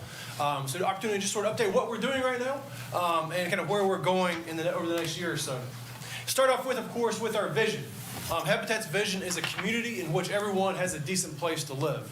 That is what we work toward, that's what we strive toward. And it is encouraging this morning that you'll are hearing two presentations on the subject of affordable housing, of workforce housing, affordable home ownership, MLFL and Habitat. Like they said, we are looking forward to ways to partner, looking forward to ways to collaborate in the future, because everyone does deserve a decent place to live. To that end, our mission is to work with our neighbors in Wayne County to share God's love by building homes, communities, and hope through affordable housing, and more specifically, through affordable home ownership, because that is Habitat's focus, is that affordable home ownership piece. So what do? I mentioned affordable home ownership. Our primary program is what we call our Building Foundations program. That is our new home construction program. That's where we work with families, low to moderate income families, usually first-time home buyers, to give them the opportunity to become homeowners, give them the opportunity to become affordable homeowners, and build a new foundation for their families. We have to say a foundation of strength, stability, and self-reliance. We also know that there are many low to moderate income families in our community that already own their homes. Often these are elderly families on fixed incomes for one reason or another. And so we know that a lot of times those homes, you can drive around Goldsboro, Wayne County, and see that those homes are in disrepair. They have fallen into behind a little bit on some of that routine maintenance. And so we offer what we call our Brush with Kindness program, which is geared toward working with them to help families stay in their homes in an affordable nature, to make those repairs in such ways. We partner with that program through United Way and others in the community. We, of course, have the Habitat Restore. That's how most people in Wayne County interact with Habitat. That's our thrift store downtown. That's how most folks know us. They come in whether to purchase or whether to donate. That's our most popular outreach. To help get our homeowners prepared, like Thomas mentioned, you can't just hand somebody a home. And Habitat never gives out homes, so we sell our homes. But we can't just give somebody a home. We can't just sell them a home without making sure they're prepared for success. And so we partner with Bank on Wayne through Literacy Connections and others in the community to provide financial counseling to make sure they have those financial management skills in order to be successful, in order to maintain their budget, to remain in their homes. We also have our Homeowner Learning Lab. And what that is, it is a series of workshops. Some of them are hands-on, practical skills. Some of them are more informational, instructional, where we teach our homeowners about things ranging from homeowners insurance, how to understand what their insurance policy covers or doesn't cover. We teach them about estates and wills and the importance of making sure they're protecting that asset for their families. We teach them how to maintain their home once they're in it, whether it's a hole in the drywall that needs to be patched or whether it's a leaky faucet. We teach them those skills that, in many cases, our families have not had the opportunity to learn. In many cases, they've rented for their entire lives. For generations, their families might have rented. And so they've not had the opportunity necessarily to learn some of these home ownership maintenance skills. And we also talk to them about the importance of being a good neighbor. And that can range from anything from remembering to cut your grass to how to interact in a neighborhood, in a community. All those things that make our homeowners successful throughout Wayne County. And of course, that doesn't end once they buy their house. That homeowner support continues. We are very proud of our track record of success with our families. Our families are very successful in remaining in their homes, and that is in large part due to their continued support. They know that they can come to us if they need help, if they have questions, anytime. They're always welcome to come to us. As long as we maintain open lines of communication, we can help our families get through most challenges. And again, that's also making sure they can be in contact with programs like Wages or Rebuild NC or the HOPE program, some of these other programs, that, especially during this time of COVID. I want to talk a little bit about our impact in 2021. We built 3 new homes in 2021. If it wasn't for COVID and some other extenuating circumstances, we probably would have gotten 4 to 5 homes done. But we only got the 3 done in fiscal year 2021, and our fiscal runs from July 1 to June 30th. We repaired 11 existing homes as well. I want to point out our volunteers, and this is important because you have those 1,800 volunteers, and that is another way that we interact with and that we support the community. In that 1,800 number of volunteers, we have a number of students that come to us looking for those hours for high school, for college, for those graduation requirements. Of course, you have your churches preparing themselves for mission trips and others. You have airmen who come out to volunteer who need those hours for their service reports. And in that 1,800, you have a number of folks who are doing their community service hours. We have a great working relationship with parole probation and the community service program to make sure that folks have the opportunity to work off that debt to society with Habitat. And we have some amazing volunteers, some long-term volunteers that have come out of that program. Donations, we always want to share how we're supporting. We have nearly $340,000 we raised last year in local gifts and local grants, local foundation awards. Of that, 220 of that was restricted. Some of that was restricted to a build we're doing up in Pikeville, our faith build. Some of it's restricted to a build that we're doing next year in Mount Olive, because we do build all throughout Wayne County. We build in Mount Olive. We've done 10 homes in Mount Olive. We have 2 homes right now that we're working on in Pikeville as part of what we called our special Habitat Thriving Faith Build, a partnership between Thriving Financial, Habitat, and about 26 churches in Wayne County. Our estimated economic impact, this is one thing that I wanted to point out, because a lot of times when we're talking about Habitat, we focus a lot, and rightly so, on the families that we serve, on those impacts that we have, those generational impacts that we have with the families we work with. But it is also worth noting that we are not just a nonprofit. We are a nonprofit, but Habitat runs a retail operation in the thrift store, in the restore. Habitat is a mortgage finance and servicing company, and we are also a construction company. And so we have an economic impact in Wayne County in fiscal year 2021 of over $1 million. As for every dollar we invest, that turns over to $1.60 in the local economy, supporting 24 jobs. And that's not just the jobs, the folks that we have on our payroll. That's jobs we help support buying those goods, that lumber, those materials at Goldsboro Builders, at Lowe's, working with local subcontractors, et cetera. Since 2001, we have built 85 homes. We are now up to 87, and we'll soon be 89. At the moment, we have 5 homes under construction, 2 in Goldsboro, 2 in Pikeville, and we actually will have 1 that we're going to be building in Kinston this year as we look for opportunities to serve multiple people and to fill a need in a neighboring county. We've repaired 25 homes. That number is also now up to 27 since this report was done at the end of the fiscal year. And so we've served 174 families. And one other point I wanted to mention is that property taxes. Habitat is we're also proud of the fact that not only are we putting families in homes, we're giving them the opportunity to buy their homes at affordable rates, opportunities to build those new foundations and better futures we spoke about. But we are also taking properties in Wayne County, and often these are lots that other builders are not interested in. These are lots that would likely not be developed if it were not for Habitat for Humanity. And we put those properties back into your tax rolls here throughout Wayne County, in Goldsboro, Pikeville, Mount Olive, 1 or 2 up in Fremont as well, to the tune of just over $1 million in property taxes paid. And so that's our homeowners reinvesting into the community as they become productive, and those properties become productive pieces once again. Wanted to share what we're doing right now. Like I said, we have the two properties that we're building in Pikeville. We have 2 we're working on in Goldsboro, and the one that we're building in Kinston. Those are all mostly be done by June. Is our goal. What we're looking at here is a neighborhood back behind Franklin Bakery. It's what we're calling our Marshall Street neighborhood. And so you have North Georgia Avenue, Marshall Street, and North Alabama Avenue. It's up above the West Haven community. And so we had the opportunity to acquire some lots, the 2 on North Georgia. Those 2 long, skinny lots with the check marks on them. Those were lots that were donated to Habitat by the city and county. We appreciate that. And that's an example of us taking 2 foreclosed lots and putting them back into productive circulation. We took those lots, we built 2 new houses on them. Those homeowners closed in late October and early November, respectively, and they are so excited about being in their homes. And we'll share a little bit of one of them here in just a moment. The 2 in the corner are the ones we're building right now on Marshall Street.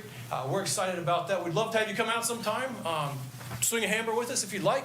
If you just want to come out and look at what we're doing, give me a call. I'll be happy to meet you out there. We'll walk the site. We'll talk a little bit more in detail about the houses themselves, about how we build them to energy efficiency standards. And we can do that in Goldsboro. We can do that in Pikeville. In the summer, we can do that in Mount Olive if you'd like. But then on around, you'll see we're going to be building another 7 to 8 houses. But next fiscal year, our 22-23 fiscal year, those 5 houses, those 5 lots along North Alabama, that's our target. We have those families are now doing their sweat equity hours. They've all come into the program, and we're excited to be working with them. There's 300 hours of sweat equity that we require as part of that partnership. They're working hard, and they're excited about this opportunity to be part of a new neighborhood, this opportunity to build their new futures, to raise their families in this new neighborhood right here in Goldsboro. So I want to share this quick video. Carol, can you help me? How do I do this? That did not come through. That did not come through. Okay, well, then we will skip that. And I'll sum up what it was. It was a little video, just a minute long. You can find it on our Facebook page. You can find it on our website of Thomas Saunders, our newest homeowner. If any of you shop at the Ash Street Food Line here in town, he's one of the lead cashiers there, and he is our newest homeowner. He's very excited about his new home. We had his home dedication back in late October. He closed on his home 1st of November. The one thing about his video that stands out to us, and we've shared this video last night, we shared it with several churches that we've spoken with here around Thanksgiving, the holiday season, is at the end of the video, at the end of that minute, he makes a comment about, he's in his new house right at the dedication, he makes a comment about how much he loves his floors. Brand new house, he's never had a house of his own before. And he makes a comment about how much he loves his floors. And that struck me, it struck several of us, because we talk a lot about the big impacts that Habitat has. We talk a lot about the opportunity for families to build generational wealth. We talk about the opportunity for children to be able to do their homework in their own rooms.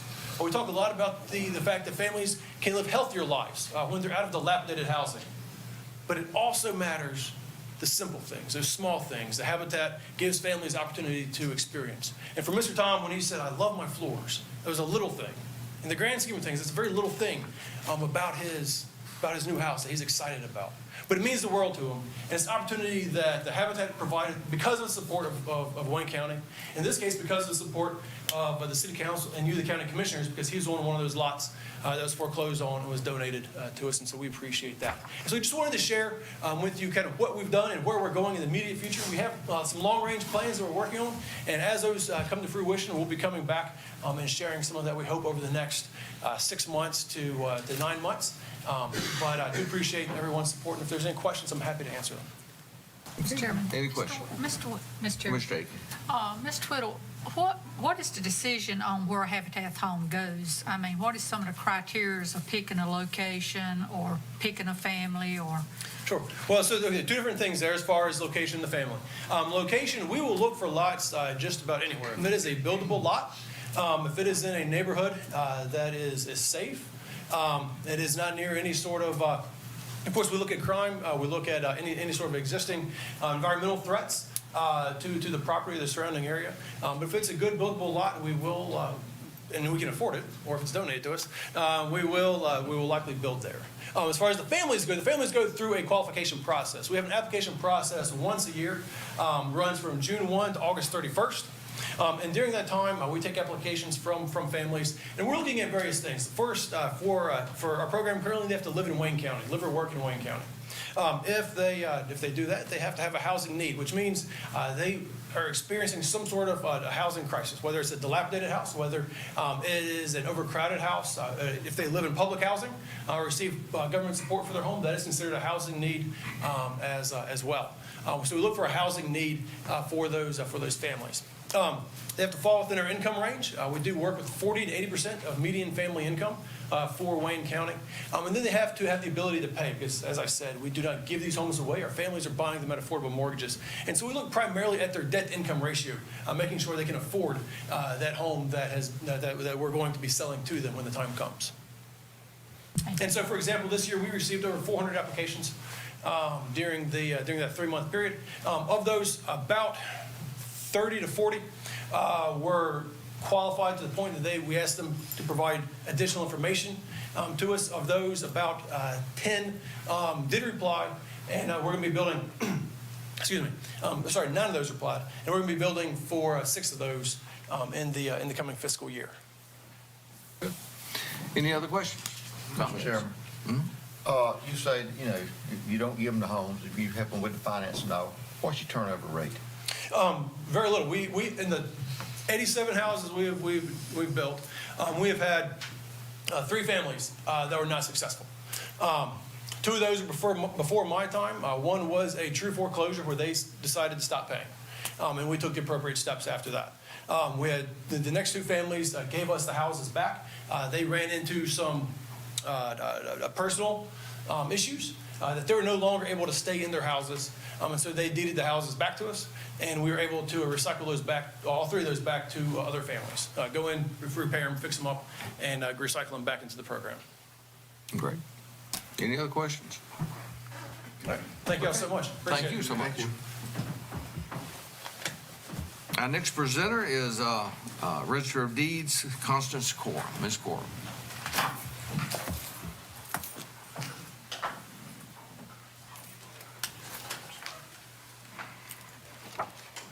Good morning, Commissioners. I probably need to take this off. Good morning, Commissioners and the citizens of Wayne County. First, I would like to apologize to you and the citizens of Wayne for causing the actions from my last appearance. I felt the need because I was not able to get on the agenda, so I took the necessary steps to be heard. I have been under much stress, and I've handled matters in an improper manner. So I'm asking the citizens of Wayne County to please take that into consideration and forgive my actions. And I realize, and I would like to thank County Attorney Neal and HR Director Moore for helping me understand things more clearly. I took an oath of office to serve the people and to be sure our instruments are taken care of. I would also like to thank County Commissioners for making the decision not to impose, from what I thought I understood, the restrictions of County Manager's recommendations.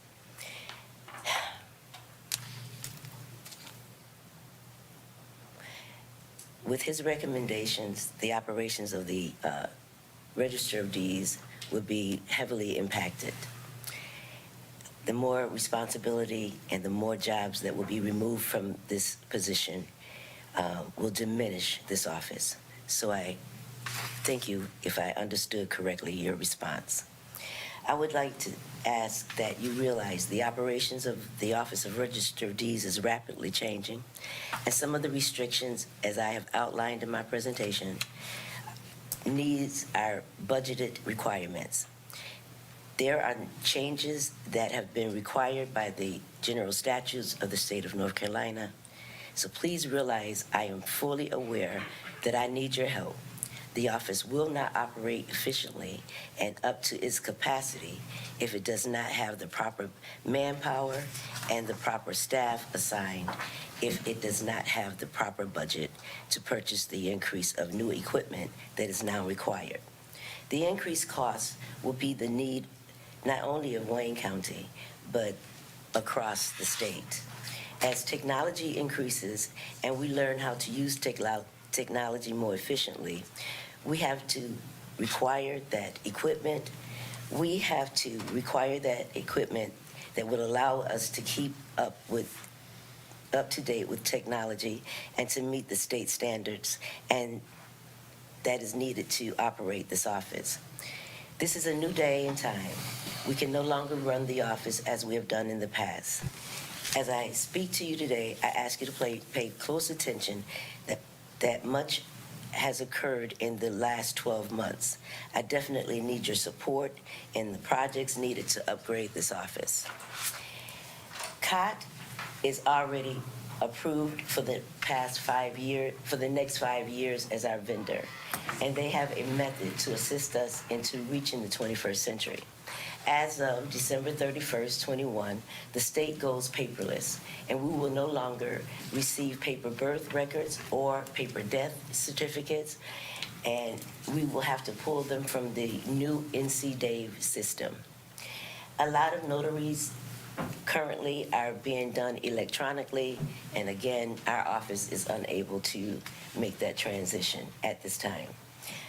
We are still, we have already began scanning our births and deaths into the COT system as of this year, but we have a great number of documents to go. Our COT vendor has explained with the assistance of our current staff, we could lessen the cost of I'm nervous, so I can't speak, digitizing this information. We could have our certificates online before the end of the year. They will not all be up there by then, but we will be in a much better position to get our office up to standards. The department has an agreement with COT to digitize our 1964 to 1968 indexes for conveyances and attach the books that the prior registrar started scanning. Online index books limits the liability of Wayne County Register of Deeds office versus full re-indexing. They will be recreating what was recorded and making it searchable online. Online index books is fully integrated with our current search technology, eSearch. All support for us and our constituents will remain with one vendor. Cad has been the vendor of choice for Wayne County for many years. The features in the online index books will reduce foot traffic for research, reducing record preservation needed in the future. Other counties nearby that use Cad are Halifax, Edgecombe, Nash, Greene, Onslow, and Lenoir. The electronic pages of the books will be examined for quality and readability, and pages will be numbered to allow for linkage between index books and cards and record book entries. The source of index and record book images and/or image index cards may be included, though is not limited to microfilm, microfiche, CDs or DVDs containing the information in TIF format, and original hard copy index and record books and record cards. Project efforts will include online scanning from original books and/or index cards. COT will use reasonable efforts to provide a quality image. The Office of Register of Deeds is responsible for ensuring that the quality of the captured index and record books are updated. Lease fees, the schedule of payments, invoice upon receipt of signed contract of $13,600. Invoice upon on live date training is $150 a month. Vital records, online index books and records, indexed to births prior to 1913 to 1924, 1925 to 1935, 1936 to 1944, 1944 to 1952, 53 to 59, 60 to 66, 67 to 73, 74 to 78, 79 to 86, 87 to 94, and that's for the births. The index for the deaths are from 1913 to 1943, from 44 to 1960, from 61 to 1970, from 1971 to 1984, 1985 to 1994. Online scanning will be done by COT, a total of 27 index books, loose leaf, and 389 records, loose leaf. COT systems will provide one live webinar training session to the office, providing on live support. Trainees must be available during the designated training times as determined by COT system and, of course, the Office of Register of Deeds. Initial support service term 60 months, $67,980, and that will be at $150 a month. In addition, we would like, after the first of the year, 2020, that we look into CoFile, who is also a current vendor, who can start ensuring that we are preserving our vital records, rebinding our books, and bringing our documents to a point of being able to be read and actually states what is being said and preserving the books. Lastly, due to the number of new employees, we will need much more additional training. So I'm asking that you would consider that as part of our budget. I'd like to thank you for listening to this presentation. And if you have any questions as to the need for this money for the department, I'd be happy to entertain any questions. Okay. Is there any questions or comments? Yes, Mr. Chair. First of all, I commend you for coming in and, apologizing to those individuals that you felt that you might have, wronged. I really appreciate that. It takes a lot. My question is pertaining to the training. The training, $67,980. Is that in your budget at this point? No, it is not. It is not. It is not. My budget, I've already been told by the auditors that I don't currently have enough money in my budget to sustain me throughout the remainder of the year. So we are definitely going to have to make more amendments, or with hopes that you all might be able to provide some funding so that we can actually step up to the 21st. In layman terms, can you explain how vital this COT system training is? Extremely, because we would be on doing everything electronically, and no one has any training because we don't have the features to do that at this time. So we would have to have them come in, which my vendor has agreed that he will come in from time to time, and they will also give us online training. But there is a cost to that as well. Yeah. I didn't hear you mention how much revenue has come through the office. Can you offhand ballpark figure? There's $1.8 million that was received, and I'm sorry I didn't add that to this information. $1.8 million that was received. $1.4 million of that is a part of the tax department's money. The tax department's report as of June of 2021. So as of June 2021, the Register of Deeds has increased its revenue by $400,000, something that has never been done in the history of Wayne County. One other question, and then I'll be complete. Has your office caught up with some of the? We are now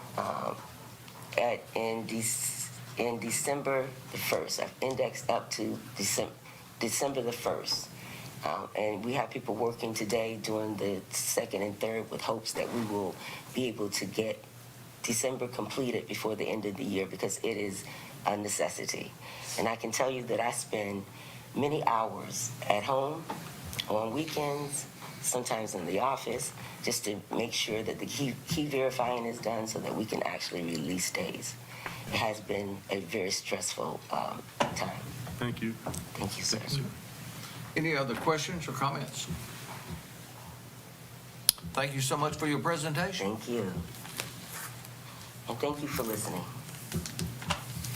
Okay, next, item 4 is staff recommendations for dealing with the Register of Deeds finances. Thank you, Mr. Chairman.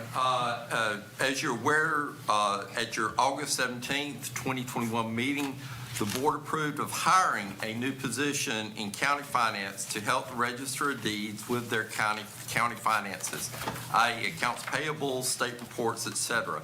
This new position started approximately 2 weeks ago. In order to clarify job responsibilities of finance and the Register of Deeds, we would like to recommend approval by the Board of Commissioners the attached memo outlining responsibilities for each department, and that is on page 36 and 37 of your agenda packet. We've reviewed these processes with our local auditor and local government commission to see if they had any issues on what is being proposed. And they did offer some suggestions for us to include that we did include as well. This is an effort to try to come up with a workable solution to this situation for all parties. This will be a work in progress because we know of no other county that has similar working situation between finance and the Register of Deeds. Please let me know, and I also know if you have any questions. Okay. Mr. Chair? Yes.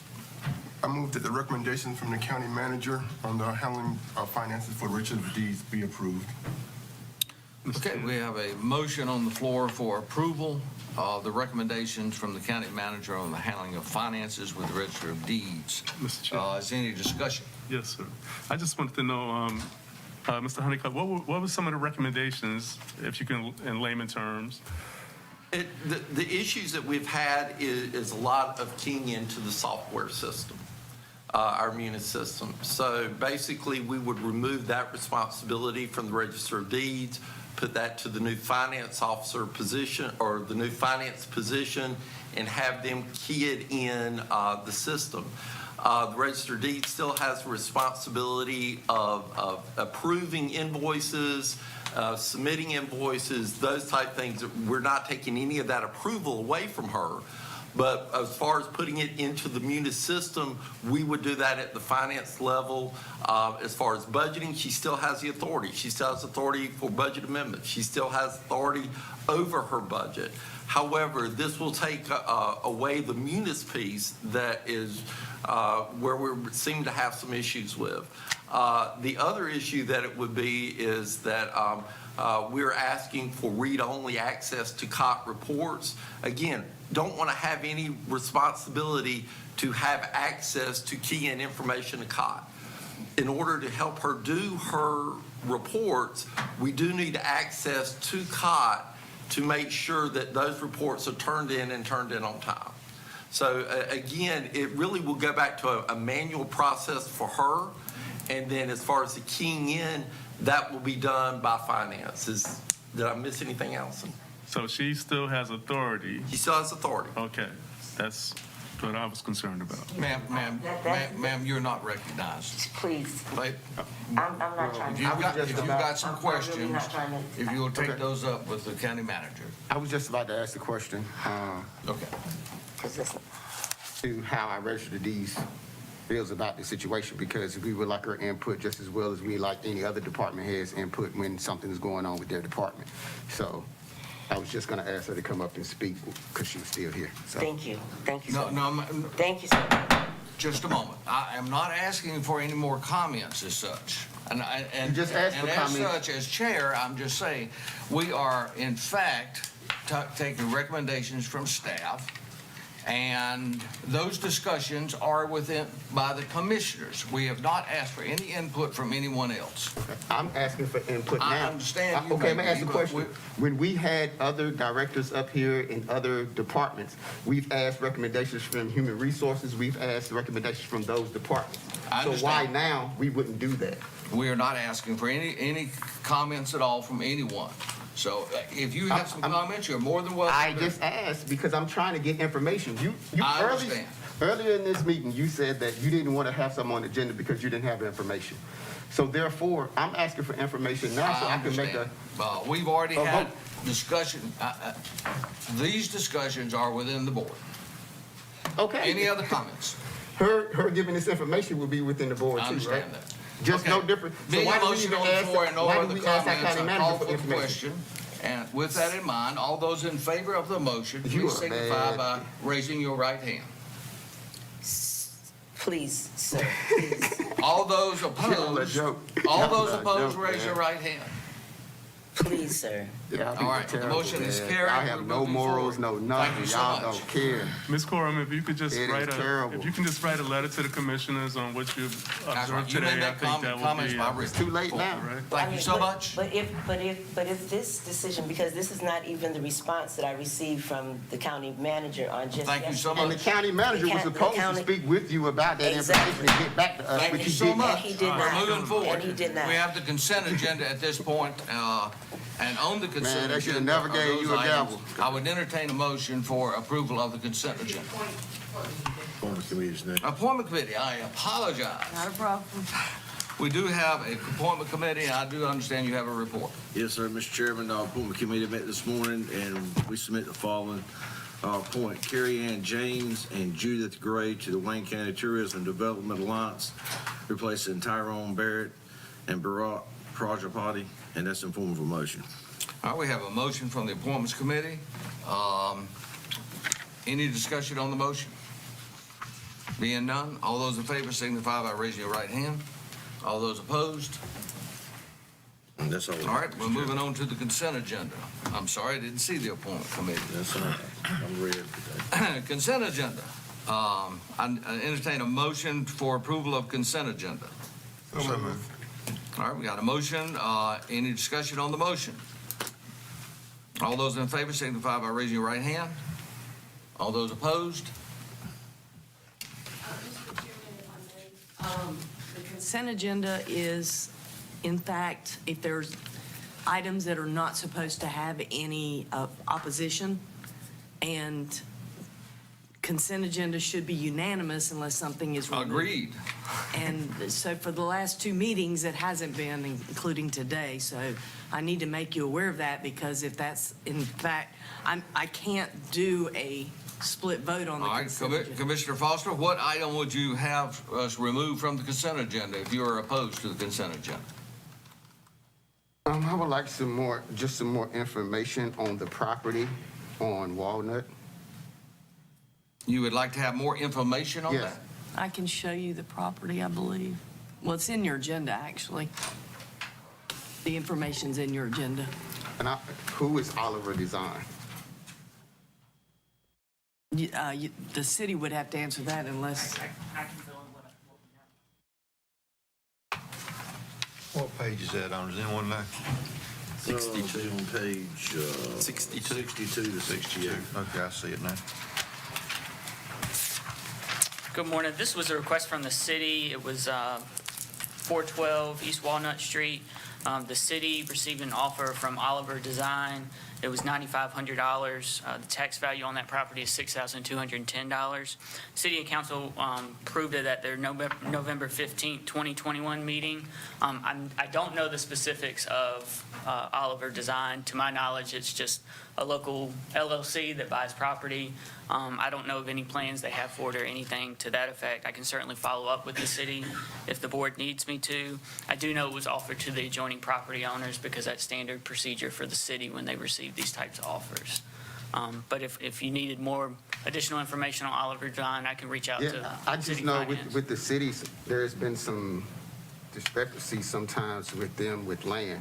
And I would like to kind of sort of get some more information on Oliver Design, because never heard of the company, never seen anything about them, and all of a sudden you're purchasing the property, which, I mean, it could be perfectly fine. But I just know the problems that we've had that have occurred within the city with purchasing property. I understand. So, So is that the one item that you would like to remove from consent agenda? Yes. All right, is there any other item on consent agenda that you would like removed? No.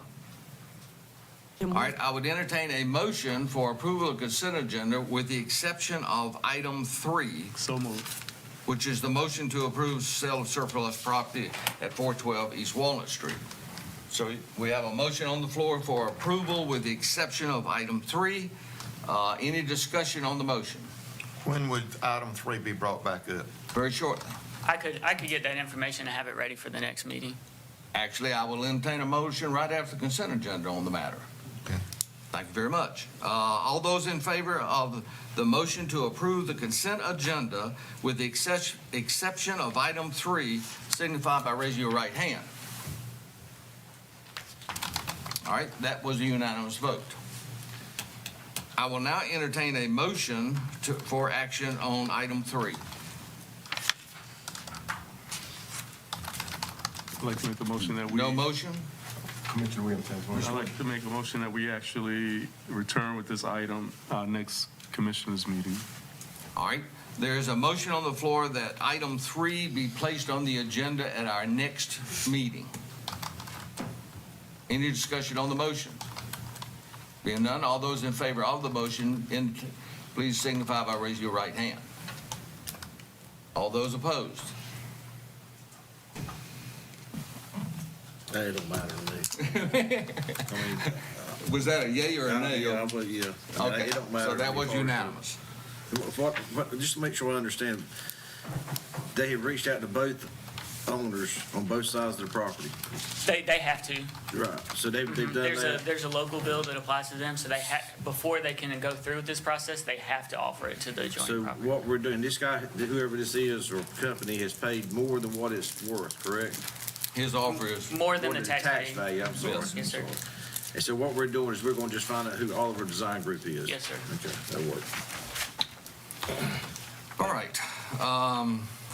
Our next item is unfinished, I'm sorry. Yes. Motion for.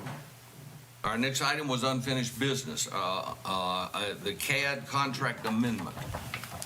Yes, sir. As we discussed in the pre-agenda, there's some issue with respect to getting money approved by the 911 board for our CAD project. We've had tentative approval from the 911 board, but they may not make final decision on that till the budget year. Staff to the board has tentatively will give recommendation for approval, but the full board will not approve that until the spring or early summer. What we're asking for is to still move forward with that project. All right. Do I have a motion? Mr. Chairman, I move that the board approve a CAD contract with Central Square Solutions contingent on county attorney approval and preliminary approval by 911 board staff and the appropriate budget amendment attached. All right, we have a motion on the floor. Any discussion on the motion? Being none, all those in favor of the motion to approve the modifications signify by raising your right hand. Excuse me, Chair. With the land, I would also like if our attorneys could get the information, making sure that the city sent out notices to the joint property. And if so, can we reach out to them also to make sure that they have been served with that notice? Thank you. Okay, at this time, we are opening for public comment. I apologize, actually, that was supposed to be prior to the unfinished business. But anyone that would, that has signed up for public comments, each speaker will have a time limit of 3 minutes. And I want to remind those that are speaking during public comment time that your comments should be respectful. And per our policy, all comments should be germane to topic to which this board has some control over. Madam Clerk. Yes, sir. We got anyone signed up for public comment? Yes, sir. We have a Mr. Tony Howell who is signed up first. Mr. Tony Howell.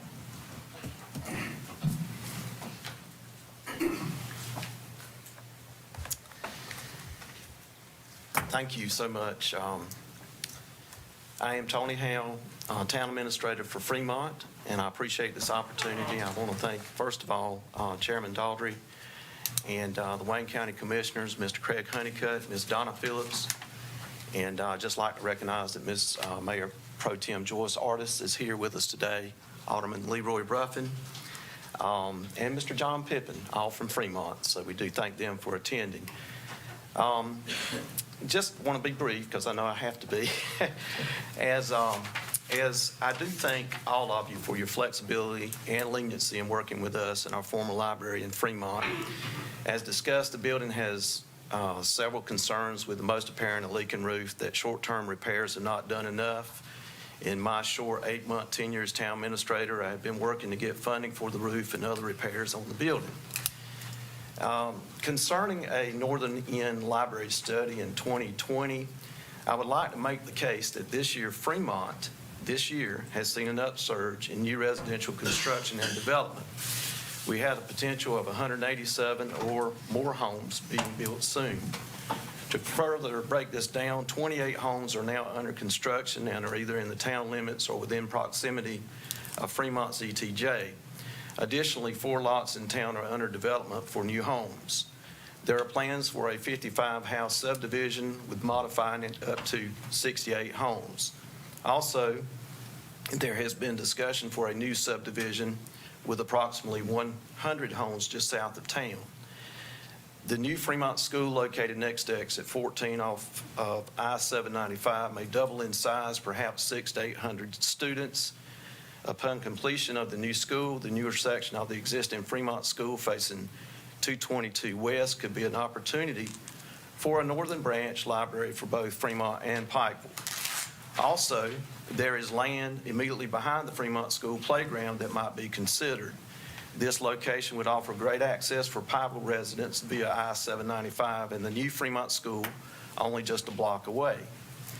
My concluding thoughts are if the county considers land in the Buck Swamp area for building a new library and merging Fremont and Pikeville libraries, the distance for Eureka and the most northern end residents could be as much as a 15-mile drive. Fremont strongly desires to have a library, and I feel locating a new library in Fremont will work well from a logistical and cost-effective standpoint for the northern end. Thank you. Thank you very much for your comments. Yes, sir. Thank you. Good to see you this morning. Good to see you. All right, is there anyone else that has signed up? We have a Mr. David Simmons, but he already spoke, so I think he just signed this. You're right. Okay, anyone else?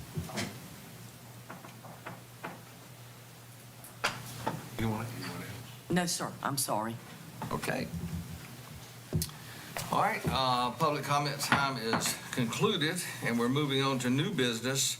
Motion to adopt Resolution 2021-44, a joint resolution with the Wayne County Public Schools allowing the use of $20 million in state funding for a new Rosewood Middle School and the appropriate budget amendment. Mr. Chair, I'd like to make that motion, but before I do, I'd like to commend the school board, Chairman West, to get this, for passing this resolution last night at their meeting. Well, you all have seen the resolution, I'm sure, read it as such, and so you are making that motion? Yes, sir, I am. Okay. Any discussion on the motion? Any comments from county manager?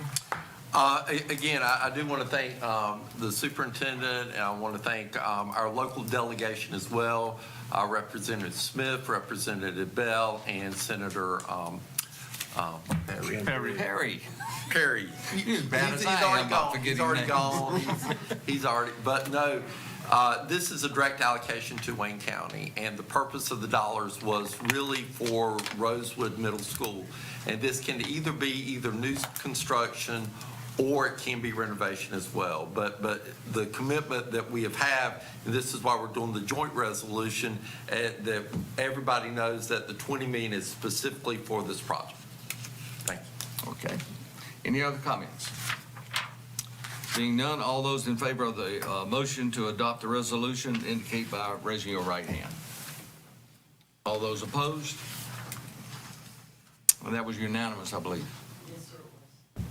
All right, item 2, motion to approve recommendation of the Wayne County Library Director Donna Phillips and Library Advisory Board to permanently close the Fremont Branch Library. County Manager.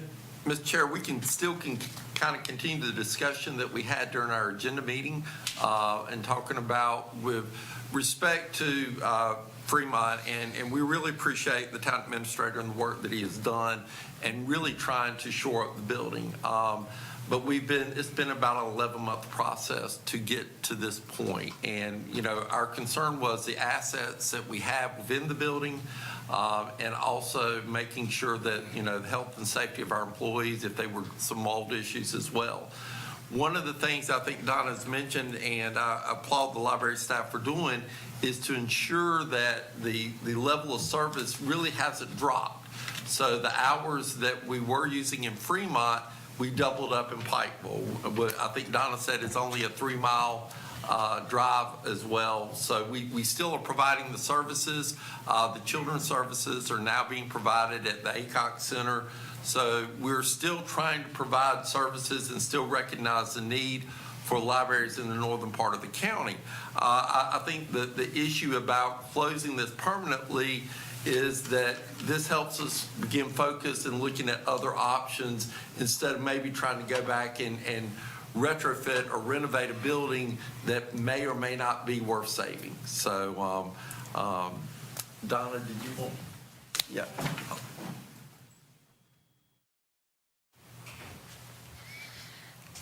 Just to clarify, because something I heard you say, Commissioner Williams, earlier made me think that perhaps you think this is just a facility study plan for a northern regional library. And so I just wanted to clarify, this is the 2021 facility study plan that was completed for the entire Wayne County Public Library system. And it does indeed call for a regional approach to library services, as did the 2005 facility study plan. And that's just because that is economically the thing to do right now, to have a regional approach. Just like you're planning for regional economic development, you plan for regional public library service.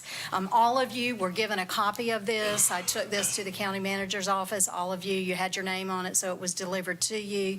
But I recognize that you get a lot of documents, and so I had Megan make additional copies. And if you need a copy, if you'll just let Carol know, I'll be happy to give you either an electronic copy or an additional paper copy. We will have those for you. Also, the consultant Jeff Hall and Suzanne White, consultants who worked on this plan, were willing to come and do a presentation for you. And I checked with our county manager at the time. We were in the throes of COVID, and so at that time he asked us to just hold off on that. But at any time you are open to do that, he is willing to come and to share this in greater detail with you. This morning you heard in my presentation me talk about how public libraries are no longer just transactional in nature, but they indeed are places for interactive library use. And I won't go over everything I said this morning, but I hope in the remarks I made that you will understand that this is important to the continued economic growth and success of our county, that we plan for equitable library services in our county. We're turning our attention now, as these plans call for, to northern Wayne County, and I'm happy to answer any questions that you might have. Mr. Chairman. Yes, Commissioner. Ms. Phillips, anything that you did present to us this morning you feel like you need to repeat, please do so. Oh, thank you. Okay, I will try to be brief. But in fairness, and thank you, Commissioner Aycock, I do appreciate the opportunity to do that. So I mentioned this morning that our goal is to provide equitable library services to all of Wayne County, and that is articulated clearly in our original facility study plan, which was completed in 2005, and our most recent facility study plan that was completed in 2021. Both of those plans call for a regional approach to public libraries and call for service areas, a central service area, a southern service area, and a northern service area. I mentioned to you that, as Mr. Honeycutt has again mentioned, that the board took factors into consideration, like we have not interrupted children's programming. Our library programming, actually both for the Pikeville and the Fremont libraries, are taking place at Aycock Birthplace now. We offered curbside service at Fremont until it was suspended from lack of use. And the distance between the Fremont and Pikeville branches is 3.7 miles. I also want it noted that as the library director, it is my professional opinion, and I am in agreement with this recommendation, that this is the thing to do. The motion from the Library Board of Advisors had two parts to it. One part was that we permanently closed the Fremont Branch Library, and the second part was they were recommending to the Board of Commissioners that we turn our attention to planning for a Northern Regional Library. For the last decade and longer, public libraries, largely because of advancing technologies, have been innovating and adapting. And today's public libraries are designed to be flexible spaces that allow for innovative learning. I talked to you about the memories that many of you have of a public library being a place where you go and you borrow books and pretty much go home. Maybe you went to the public library to complete a school assignment, or maybe later in life to take your children to story programming. And while those are very nice memories that many of us share, that does not paint an accurate picture of what public libraries are to do today. We are living in a knowledge economy, and public libraries recognize now that people are not just information consumers, but they are knowledge creators. And so our public libraries have morphed into full-service community centers that aim to meet a wide variety of educational, civic, and social needs. In addition to traditional library services that we all love and remember, there is also now workforce services for job seekers that are taking place in our libraries. Those are looking for new career career paths, those who are underemployed or unemployed.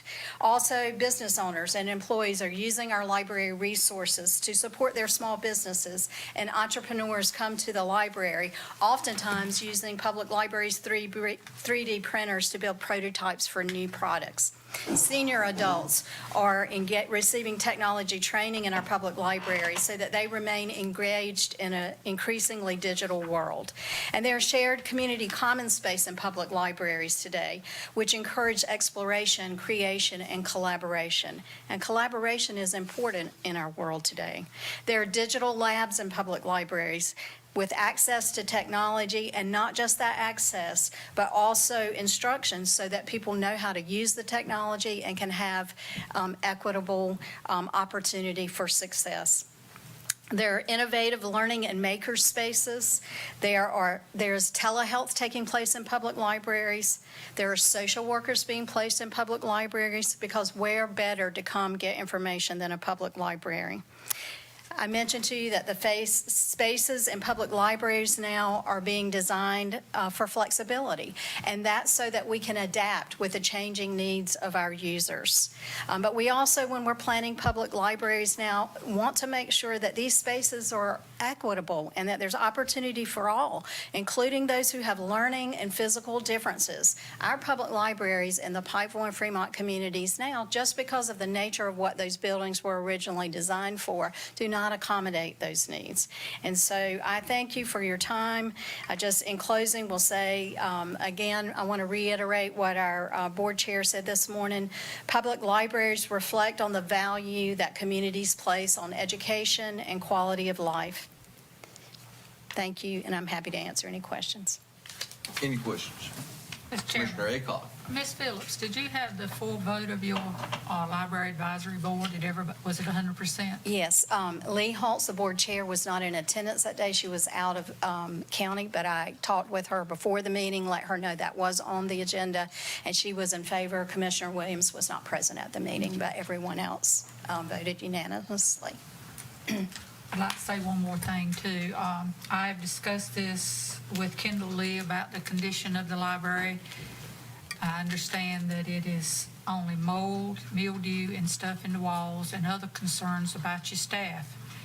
And I've taken the information I have from you and from him very seriously, because I know how Fremont feels about the library.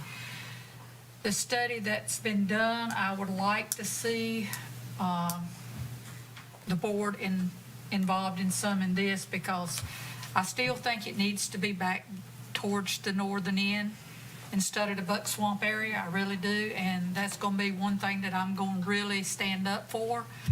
And I want to see the library, at that end of the county. I know what's at northern end, and I know what's at Buck Swamp, because I'm right in the middle. So that's going to be my criteria when we get ready to look at the projection of a new library at the northern end, is where the location is. So I'm going to be very instrumental in looking at that. But I do see the need of what you're saying here, and it's a hard decision for me. It really is, because I work there and I love the library. I went over there several times and tried to keep, but I know the building is in steril condition, and I'd love to see the money that the Fremont board is looking at, maybe utilizing that building for another purpose, because it could be a very valuable commodity for that end of the county. And so that's what I'm asking the Fremont board to really look at the condition of the building and what other use that building could be used for. Community building. If we're going to get money to repair the building, look at repairing it for another use and income for the town, because it's there. When I was at another town, the community building was rented out every month, and there was a long list of waiting people that had that need. And with the building going on in that area, there's going to be a need for a community building. And thank you, Donna, for your report. Thank you, Commissioner Aycock. And just a final note on that, when the facility study plan, when they were researching, also the conversation about Rosewood and pulling services, Northern Wayne County for Rosewood to be included in that as well. All right, any other questions or comments? Thank you, Donna. Donna, I did have one question, and that would be regarding the mobile library Yes. that evidently is coming shortly. Yes. When do you expect it to arrive? Okay. Today, you approved the budget amendment, so I hope Noel's back there keying in a purchase order. We were waiting for the budget amendment, which would allow the purchase order to be dropped, which will allow us to order the vehicle. I anticipate that that will take at least a year to get that vehicle Did you built. say a year? I think so, because of supply chain issues, but at least they were able to hold a chassis for us. So we were able to send a letter of intent, and so a chassis has been held for us. So if we get that purchase order, we can get cooking with gas this morning. I do think it'll be a year for them to build that. We were not the only library system to get a grant for a mobile library, so we have to get in the queue. Sure. Okay, good enough. Thank you. Daughter.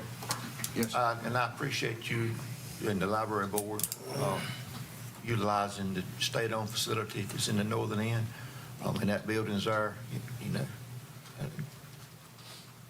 just use it. I mean, that's a facility that the county does not have to keep up, and it needs to be used, so utilize it. I mean, they got a fairly large auditorium and all there that should give you not ample space, but, you know, some space. Yes. Lee Strickland has been wonderful to work with, as she always is. Okay, thank you so much. Okay, thank you. This is indicated as an action item. Is there a motion?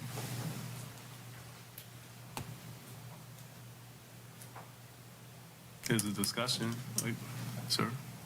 What now? Is it a discussion, if it's okay? Because I noticed Oh, that. yeah, we'll have discussion, sure. I noticed that our director, she stated that it was a two-part motion, and that's what I asked our county manager initially, if it was a two-part motion.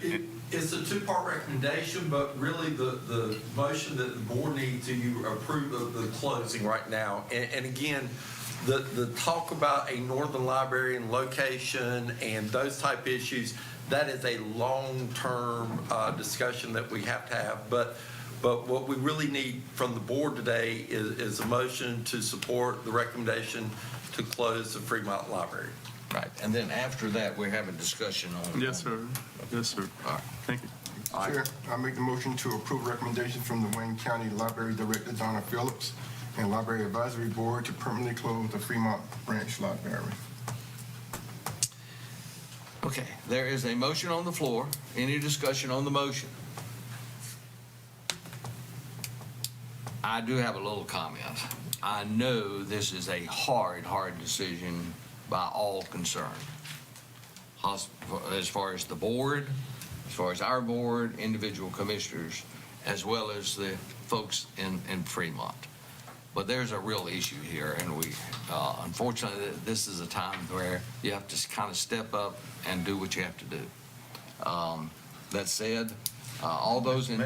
Mr. Darden. Yes, Commissioner Aycock. This statement you just made is correct. This is a very, you know, we make a lot of decisions up here, you know. Some of them are very easy. This is probably one of the most difficult choices that I've had to make since I've been on this board for 9 years. But we have to look at the big picture and take the recommendations from our library board and our library staff. Like I say, this is a very difficult decision to have to make. But we've got to look at the big picture and not necessarily our individual thoughts. Because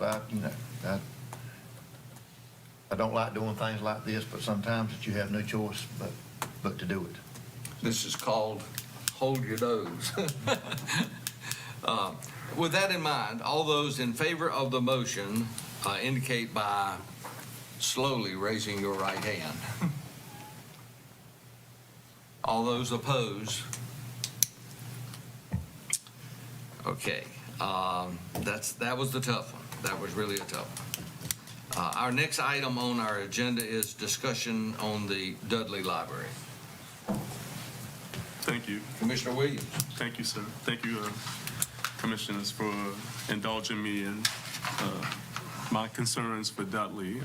Dudley, as we all know, has been void of a library probably since its existence. And there's a need there. I have citizens that consistently say there's nothing in Dudley. There's no development there. However, you know, we are a big contributor in taxes. We have property values in excess of almost $334 million, and we don't see anything there. Our young people don't have anything to do. If they do go to the libraries, the closest library is in Mount Olive. And Mount Olive, if you don't have any transportation, if your family doesn't have transportation for you, you can't get there. Unfortunately, there's no way to get there. And an escape for a young person or someone seeking a job is to have access to a library. And nowadays, it's a digital library. And I just see a need there. I know that we've had studies done. However, I have to probably disagree with the studies. I think that they probably were focused more on other sections of the county opposed to the Dudley-Marmac area. And I'd like to propose that we do a study for the Dudley-Marmac area to see how valuable a library would be in those particular areas. It's a need. Again, I'm going to reiterate what our library director stated, and she said that, you know, that we need a leveling playing field. And there can't be a leveling playing field if there's no library when you have all of these citizens that live in those areas and who don't have access to it. Thank you, sir. Okay, any further discussion on this? Mr. Williams, I'd like to see you take that to the library committee and the library advisory board and get their input on that. Well, and have them report back to us. Well, I think that I've already discussed it somewhat, and the recommendations was a mobile library. And a mobile library, you just heard, that's a year in the making, and that is not something that is going to be consistent within, it's not going to be consistent as far as having a permanent location. Well, I agree with you. We need a brick and mortar in that community. We don't need something that might be there for 40 minutes. Then you don't know when you're going to see it again. You don't know what location it's going to be, if you're going to be able to even access it. And, you know, it's not like it's an RV, this mobile unit. You know, if it was an RV, it probably could house a few more people. But, you know, I think that the best thing to show our citizens that this board is unified and cares about all of Wayne County is to work on something,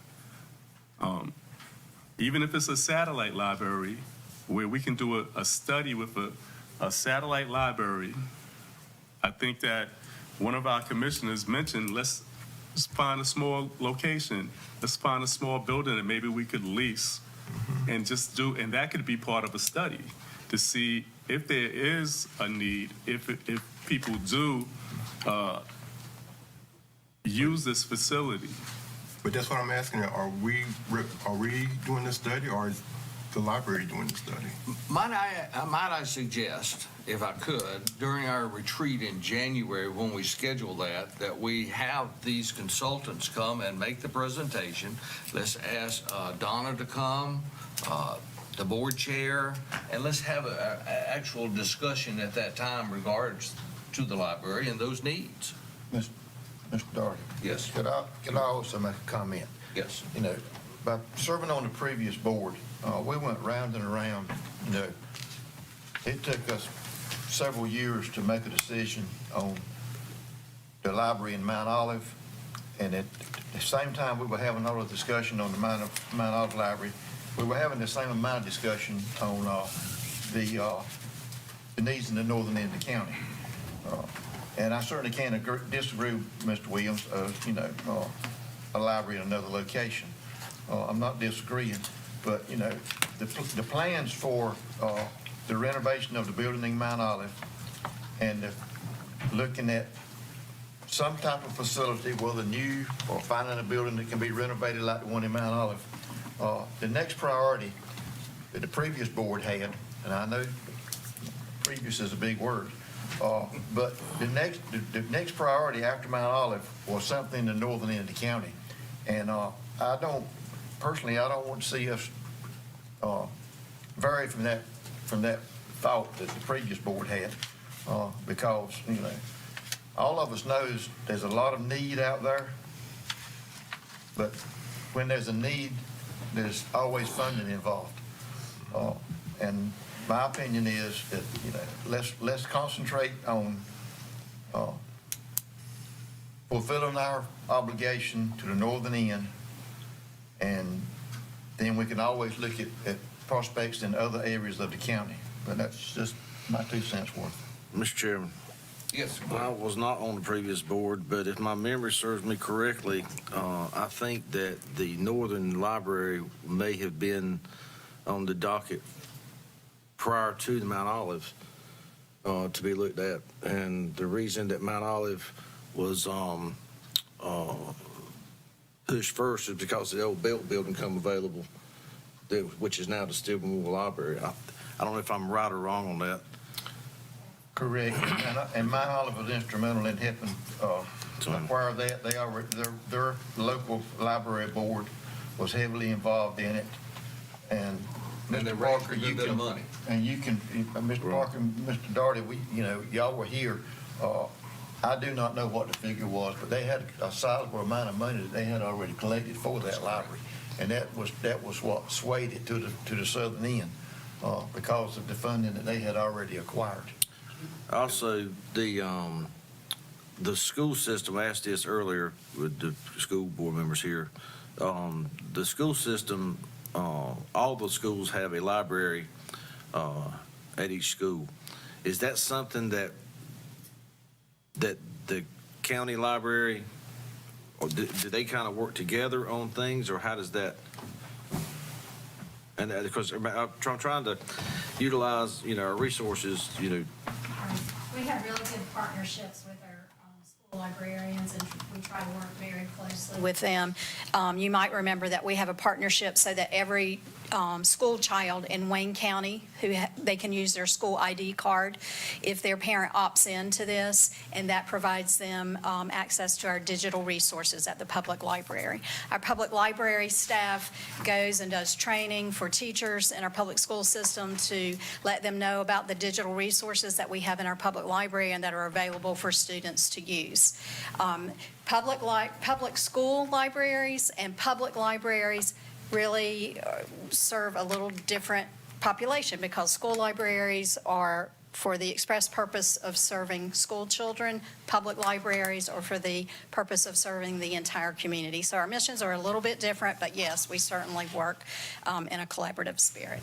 And the school system, for the most part, I know everybody doesn't have a digital device, but for the most part, and I don't know if Craig will probably speak to this, they have access to the digital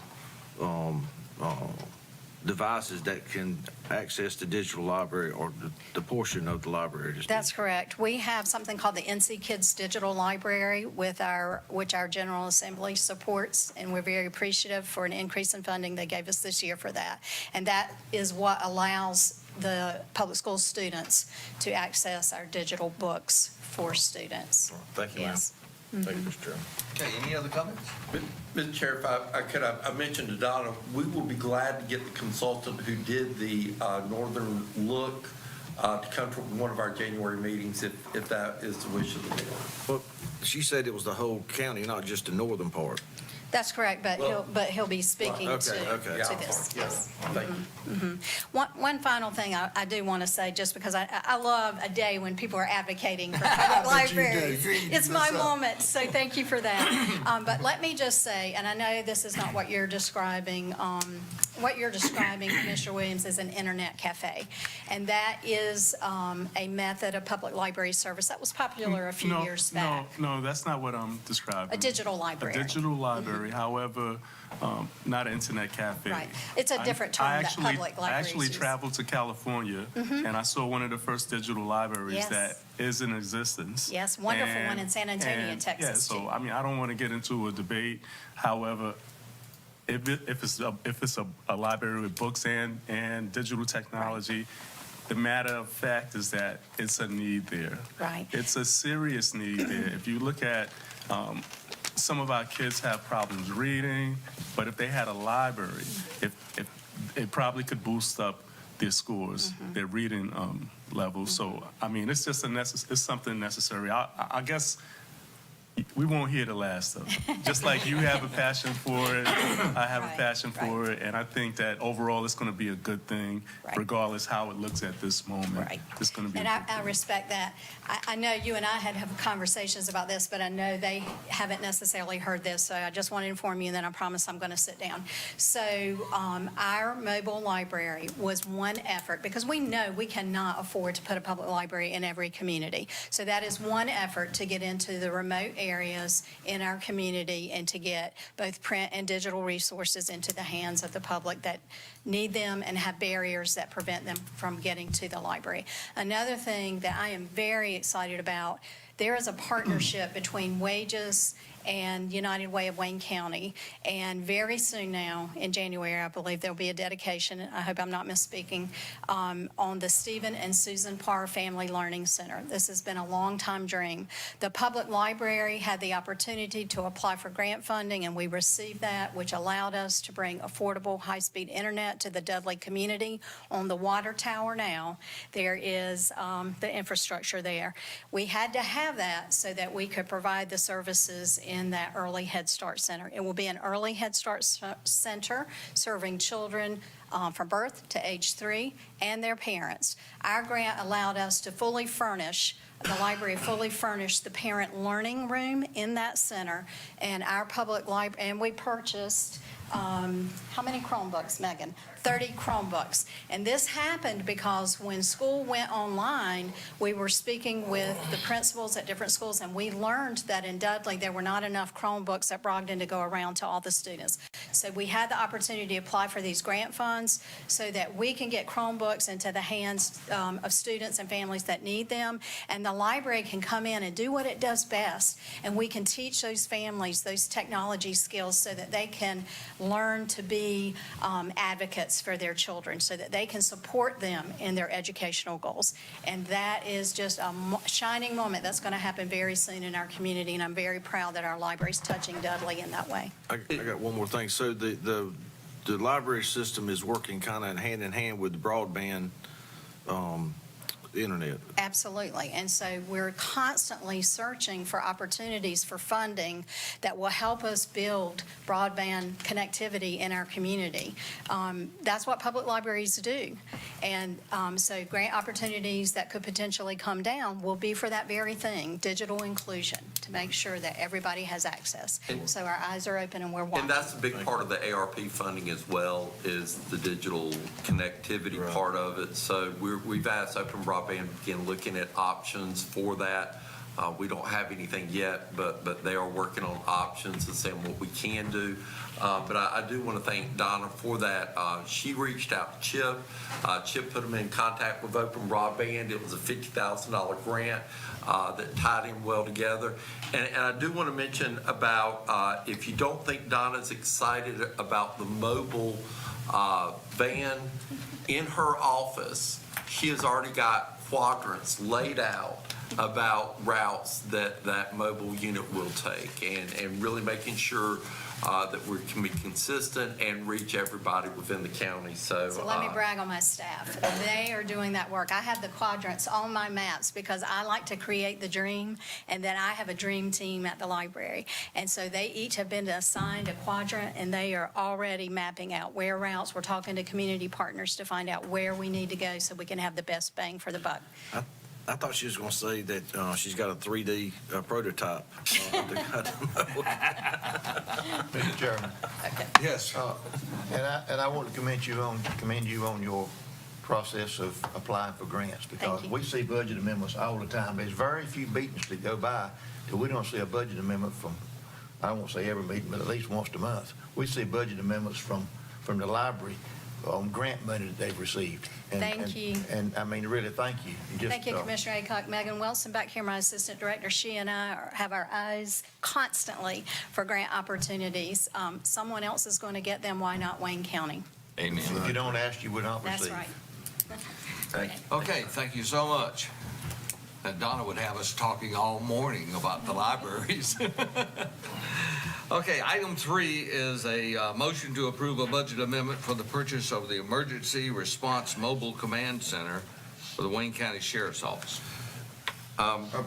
Mr. Chairman. I'd like to do one thing here before you even begin. Excuse me. I'd like to make this clear that this is not only for the sheriff's department, but all emergency services. Okay, because it's been labeled as for the sheriff's department, but that is, he's the quarterback right now with this thing. And prior to any motion, if we could get some comments from the county manager on this. I did, and I really want to thank the sheriff and his lobbying work and working with our local delegation. This is part of a $500,000 grant to Wayne County specifically for this emergency response mobile command center. We have seen the need for it over many years. I think especially with the issue that we had at the river this past summer, that we had a team out there over a week, and we were using Johnson counties. Multiple times we have had to borrow somebody else's, but with the issues that we have and the size of Wayne County, this is really a necessity.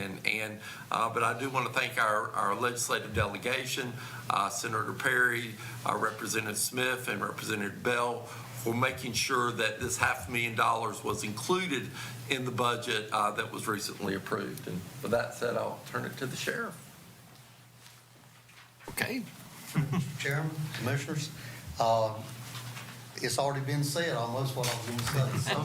So I am here to advocate for a emergency command center for our emergency services in Wayne County. The money had to go to somebody from the state budget, and it was appropriated to the sheriff's office. But this is a mobile command center for all of Wayne County. It's basically just like the one that Johnson County has, Wilmington PD has. So basically that's what we're looking at. It's on a Freightliner chassis, 45-foot dual tandem, and it provides access for the command to be at one end and other operators to be at the other end in a separate soundproof room, whether it be dispatchers, whether it be negotiators, whether it be meeting with the family members that we had to do this past summer that had family members lost in the river, and we met with other family members at the command post. So there's a real need. We have an air base here that we bring in the Highway Patrol's command center to use every 2 years when we have the air show. So we've used it ourselves since I've been sheriff. I know at least 3 times. We had the college shooting. We had the uprising at the News Correctional Center. We had the drowning at News that took a week to recover those bodies. If there's any questions, I'll be glad to try to answer them. Mr. Chairman. Yes, Commissioner Aycock. And as has been pointed out, and the sheriff pointed out, this vehicle is for the emergency services in Wayne County and adjacent counties, because, we borrow from them. And we got to be good neighbors. Sheriff's Department, OES, 911 Center, everybody will be involved in this vehicle having what it needs to handle not only law enforcement calls, EMS calls, fire calls. I mean, we had a call last week in Mount Olive that vehicle could have been utilized. And there's been numerous occasions that it could have been used. And yes, Johnson County has been very gracious in letting us borrow theirs, but there's nothing that says that they can't have an emergency the same time that we do. So, just make sure you work with the 911 center, and because that's going to be part of the major components in that vehicle is what, is the communication. I have met with the fire marshal and emergency management, let them review the plans. It will be, I have dedicated or obligated my personnel to look after it. This is a situation that you don't need a vehicle just to sit there if it just sits there, it's going to deteriorate. So I have obligated my staff to help maintain that. And I have talked with the fire chief over at Southern Springs, who, until we at some point maybe have a building for this, that they're going to allow us to use a bay in their fire station to house this. That's contingent on their board meeting tonight, but they've already discussed it, and he don't anticipate any problems with that. We are looking at a year out too on this vehicle. But that's key is this is a lot of money that can't be sitting out in the weather. Right. And we really appreciate, Seven Springs has got probably the most modern fire station in the county now because of the flood buyout and all. And very appreciative that they're willing to help house it for probably several years until, a suitable building can be built for the vehicle.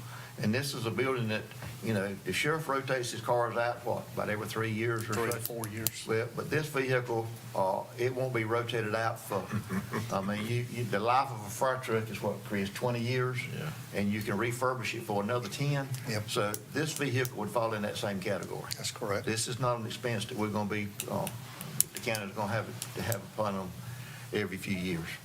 Mr. Chairman, of course, my connection with the emergency services. We, as the fire departments, pretty much have took care of the mobile command issue for the county for years. But the way the communication system is getting now, we at Belfast have since sold our communication truck, and I understand that Marmac is kind of repurposing theirs as well. So this is a need. The sheriff has done his due diligence in acquiring, over half of the money, and like I said,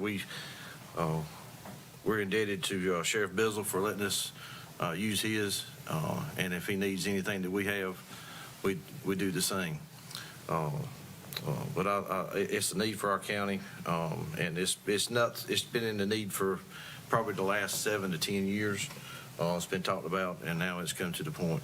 So therefore, I'd like to make the motion that we approve the budget amendment for the purchase of the Emergency Response Mobile Command Center for the Wayne County Sheriff's Office. Okay, we got a motion on the floor. Any discussion on the motion? Not. All those in favor signify by raising their right hand. Okay, that was unanimous. Thank you. You're a good advocate. Thank you very much. Thank you. Okay, moving on now to item 4, which is a motion to approve changes to the Wayne County ordinances to comply with session laws. And I suppose we are going to hear from Mr. Neal. Did he leave? No.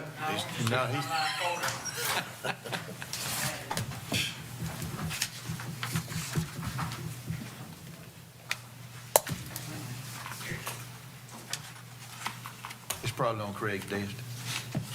Yes, on my desk. Good morning again. So what's in front of you today, I will preface this by saying over the last couple of years, the General Assembly has been making an effort in one form or fashion to decriminalize enforcement of local ordinances.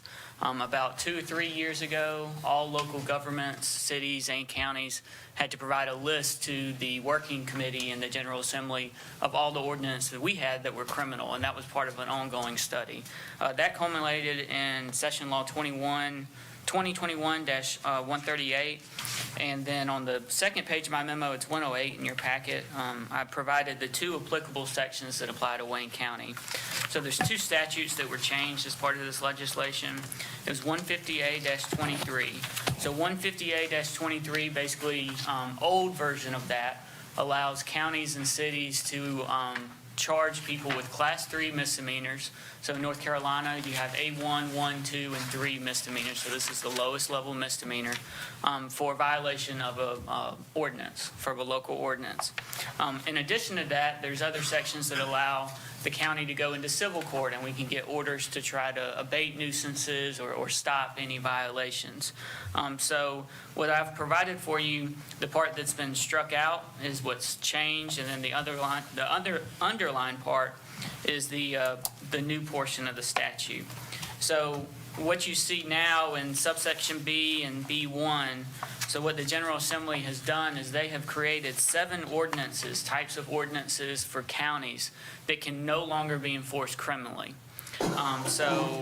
There's planning is one, regulating and licensing of certain businesses, registration of mobile homes, house trailers, stream clearing programs, regulation of outdoor advertising, limitations on regulating solar collectors, and then limitations on rain barrels and other things like that. So what we had to do, we had to go through and identify in our ordinances which ordinances needed to be changed. So what we did is we identified 9 ordinances that are currently on our books that had to be changed, because we have criminal provisions in there that have to be taken out. And so we can only have civil penalties for those.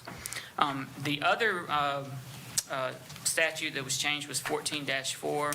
So what that is, that's the actual criminal code that allows us, that's the Class 3 misdemeanor that someone is charged with.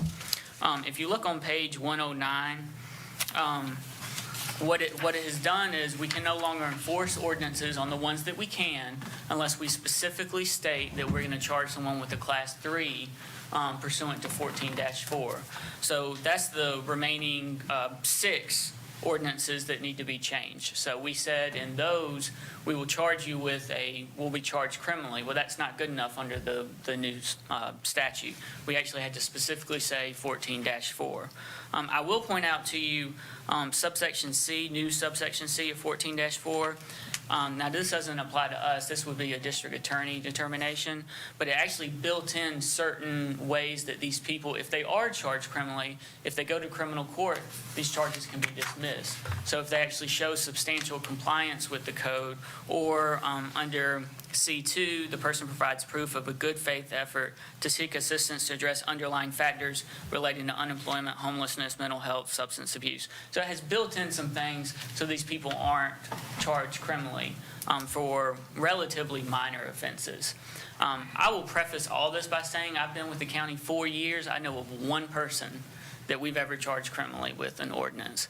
We try not to go this route. We rarely try to go the route. And if I remember, I think that one person, when he got into court, the district attorney dropped those charges. We were able to work something out. I don't know that to be for sure, but I do think that was a resolution.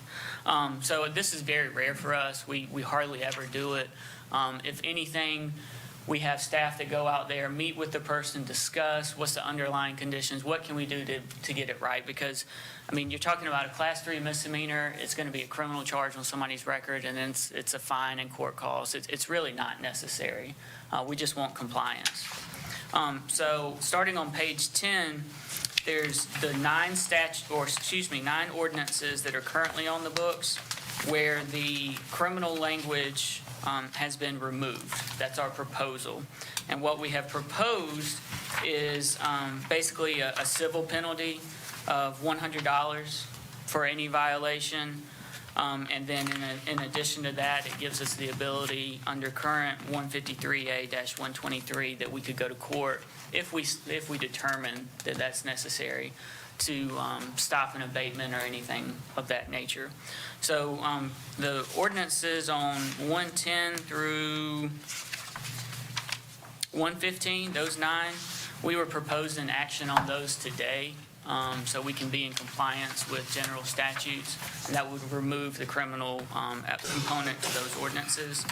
The remaining 6 that start on 116 and go through 118, those are ones that we actually had to specifically identify, 14-4 for criminal enforcement. Pursuant to the new law, a board cannot adopt a criminal component to an ordinance at its first meeting. So for those 6, in order for us to keep that criminal component, what we need to do is introduce those today, and then those 6 will be rolled over to your December 21st meeting, where you could take action on those if that's what you wanted to do. So all that's recommended today is that we go ahead and move forward on the 9 and remove those criminal components. I did have a question on 113 in regards to business signs, outdoor advertising signs. What page is that? That's on 113. And on that one, there is no provision in there of any fine or anything? Let me double check. Here it says proposed language, delete subject. So that particular ordinance, that has various subsections. I believe it's A, B, and C. B and C have a civil component that allow us to fine. Okay. So all that's being deleted is A, because A just needs to go. So there are still some. There's still, Okay. there's a civil penalty in there and other procedures. So the only change in that one, we just need to delete the criminal penalty that exists. Okay. And that was one of the types of ordinances that can no longer be enforced criminally. Any questions of Mr. Neal?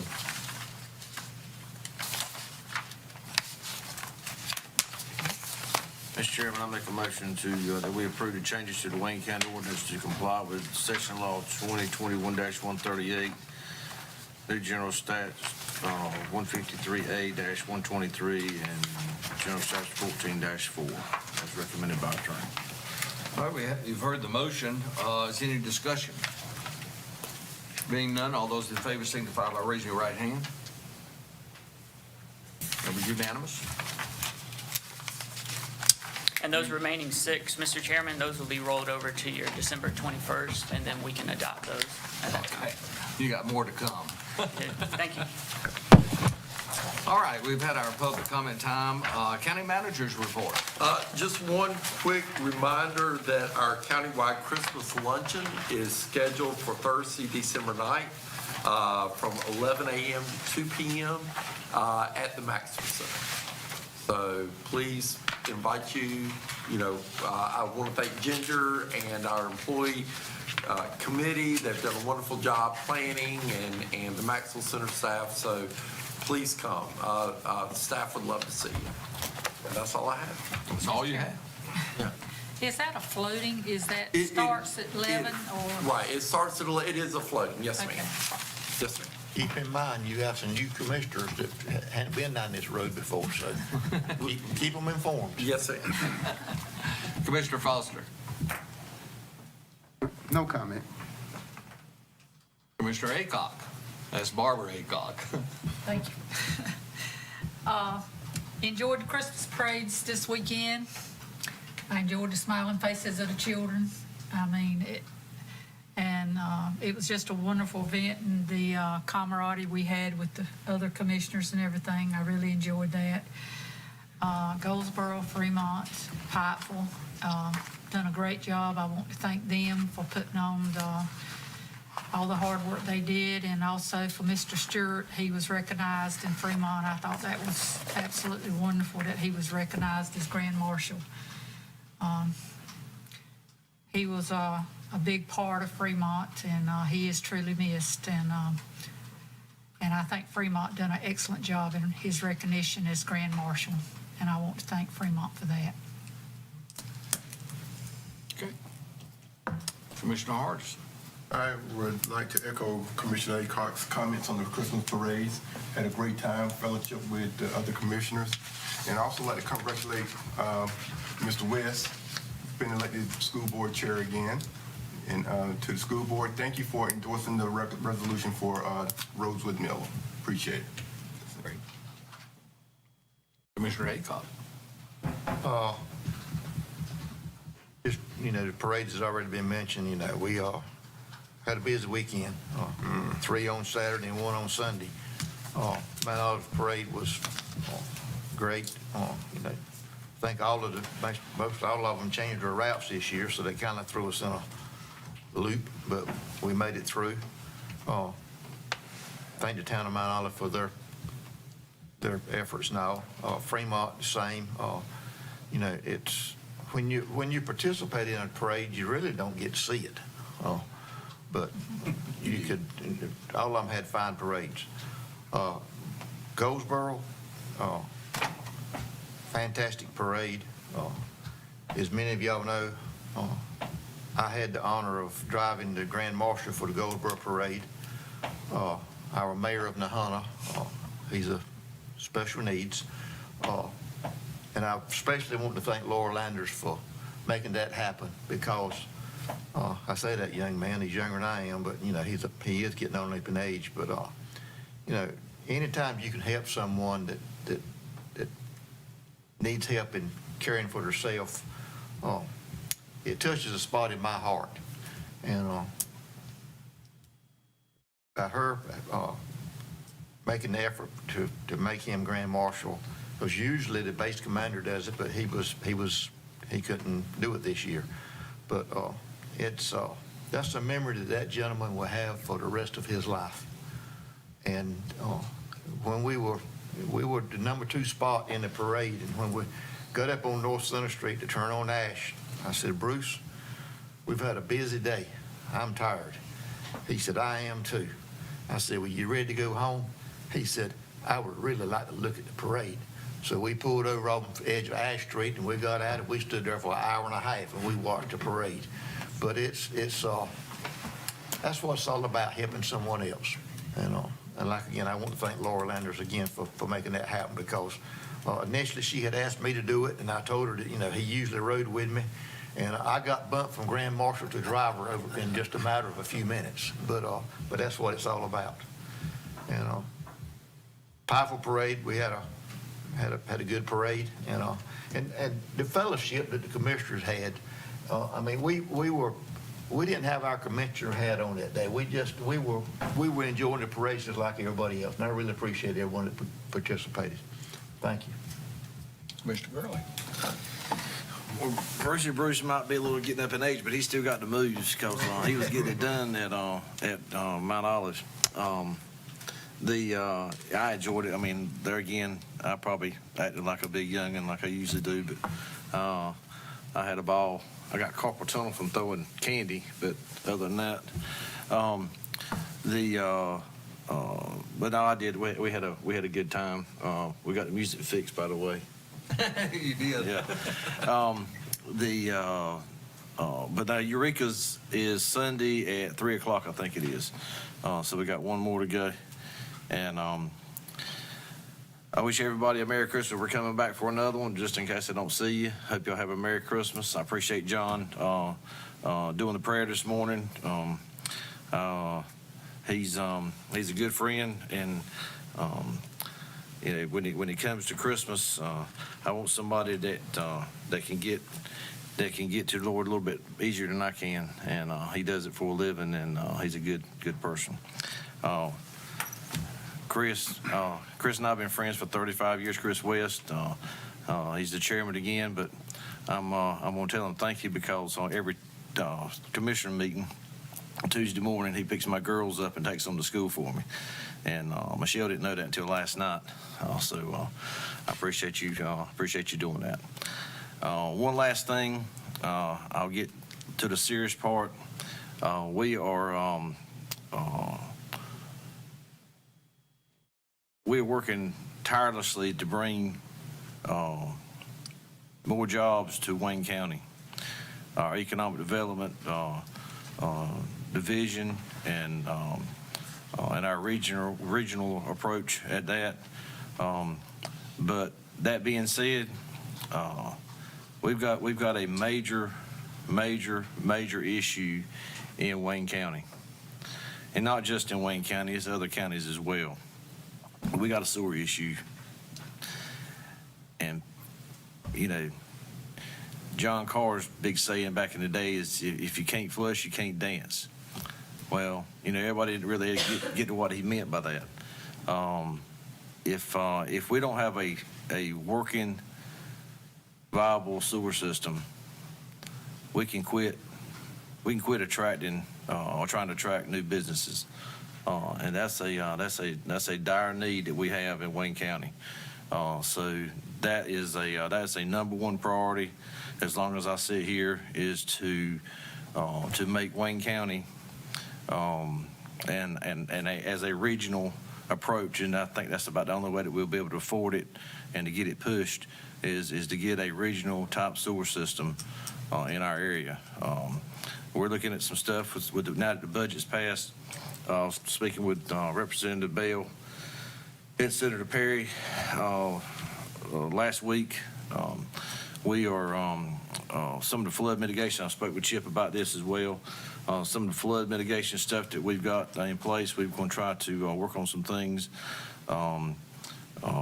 There's some. We went to a meeting, I don't know, it's been probably 6-8 months ago over at the planning department. We're hoping that we're going to look at some projects that's going to benefit us, maybe to try to slow down some of the flooding issues. Of course, it's out of our hands pretty much. I mean, we pretty much take direction from the Corps. But, Wayne County is home, and we want to do what we can to make our children want to stick around, and jobs, and is what's going to keep them here, and the sewer system and water system is what's going to keep the jobs here. So I'll be quiet. Thank you, Mr. Chairman, and congratulations to Mr. Daugherty and Mr. Aycock. Mr. Williams. Yes, sir. Thank you, sir. I also enjoyed the parades. Very exhausting going from Mount Olive, my district. We had the opportunity to throw out candy, which in Goldsboro at the parades, we never had a chance since I was a elected official in Goldsboro to throw any candy out. And the kids seemed to enjoy it. I had some conservative colleagues that didn't want to share their candy. I kind of threw my candy out a whole lot faster than them. And Miss Barbara didn't want to share her candy with me. She wanted to give me 1 and 2 at a time. However, I enjoyed it tremendously. We got a chance to see Mount Olive and how important Mount Olive is to this county. When you look around, you see the people, you see the homes, you see the needs there. But for that one day, it was a lot of smiles. Also, I had the opportunity to go to the Fremont parade and also Pikeville, and you saw a lot of smiles, and I saw needs there as well. But I just want to keep everybody in mind. Don't forget about Mount Olive, like you stated with the sewage issues that we have. Mount Olive, I'm going to keep bringing it along until someone comes to me and says, we got a check for them. They have to get the sewage taken care of there. Also, I'm going to keep bringing it along when it comes to libraries in the Dudley, Marmac area. It's vital. If you want our kids' education to improve, they need resources. And you have to remember, Wayne County, Dudley is part of the cog of Wayne County. So everybody is vital. Everybody's important. When I got on this board, we talked about unity. We talked about all of Wayne County was valuable. So I like to see those things reflecting and showing that we can do more in those particular areas than we've done ever before. Because you're looking at decades of nothing being done in those particular parts of the county. And that's all I have today. And I appreciate you listening to me, and I appreciate even more if we can get some resources over in those areas. Thank you. Okay. Congratulations, sir. Oh, thank you. I got up this morning and turned the TV on to see that today is the 80th anniversary of Pearl Harbor. Think of that. And I turned around and I said, well, before my time, but just a few years. Well, we need to remember that. We need to remember the sacrifice of those folks that were there for us and protect our nation. 80 years. And I totally agree. As I go to these Christmas parades, I enjoy it so much every year. And if you were just riding in the sleigh and seeing the smiles on not only the kids, but the grown-ups, just to have chasing a little bit of candy, I mean, it's just amazing.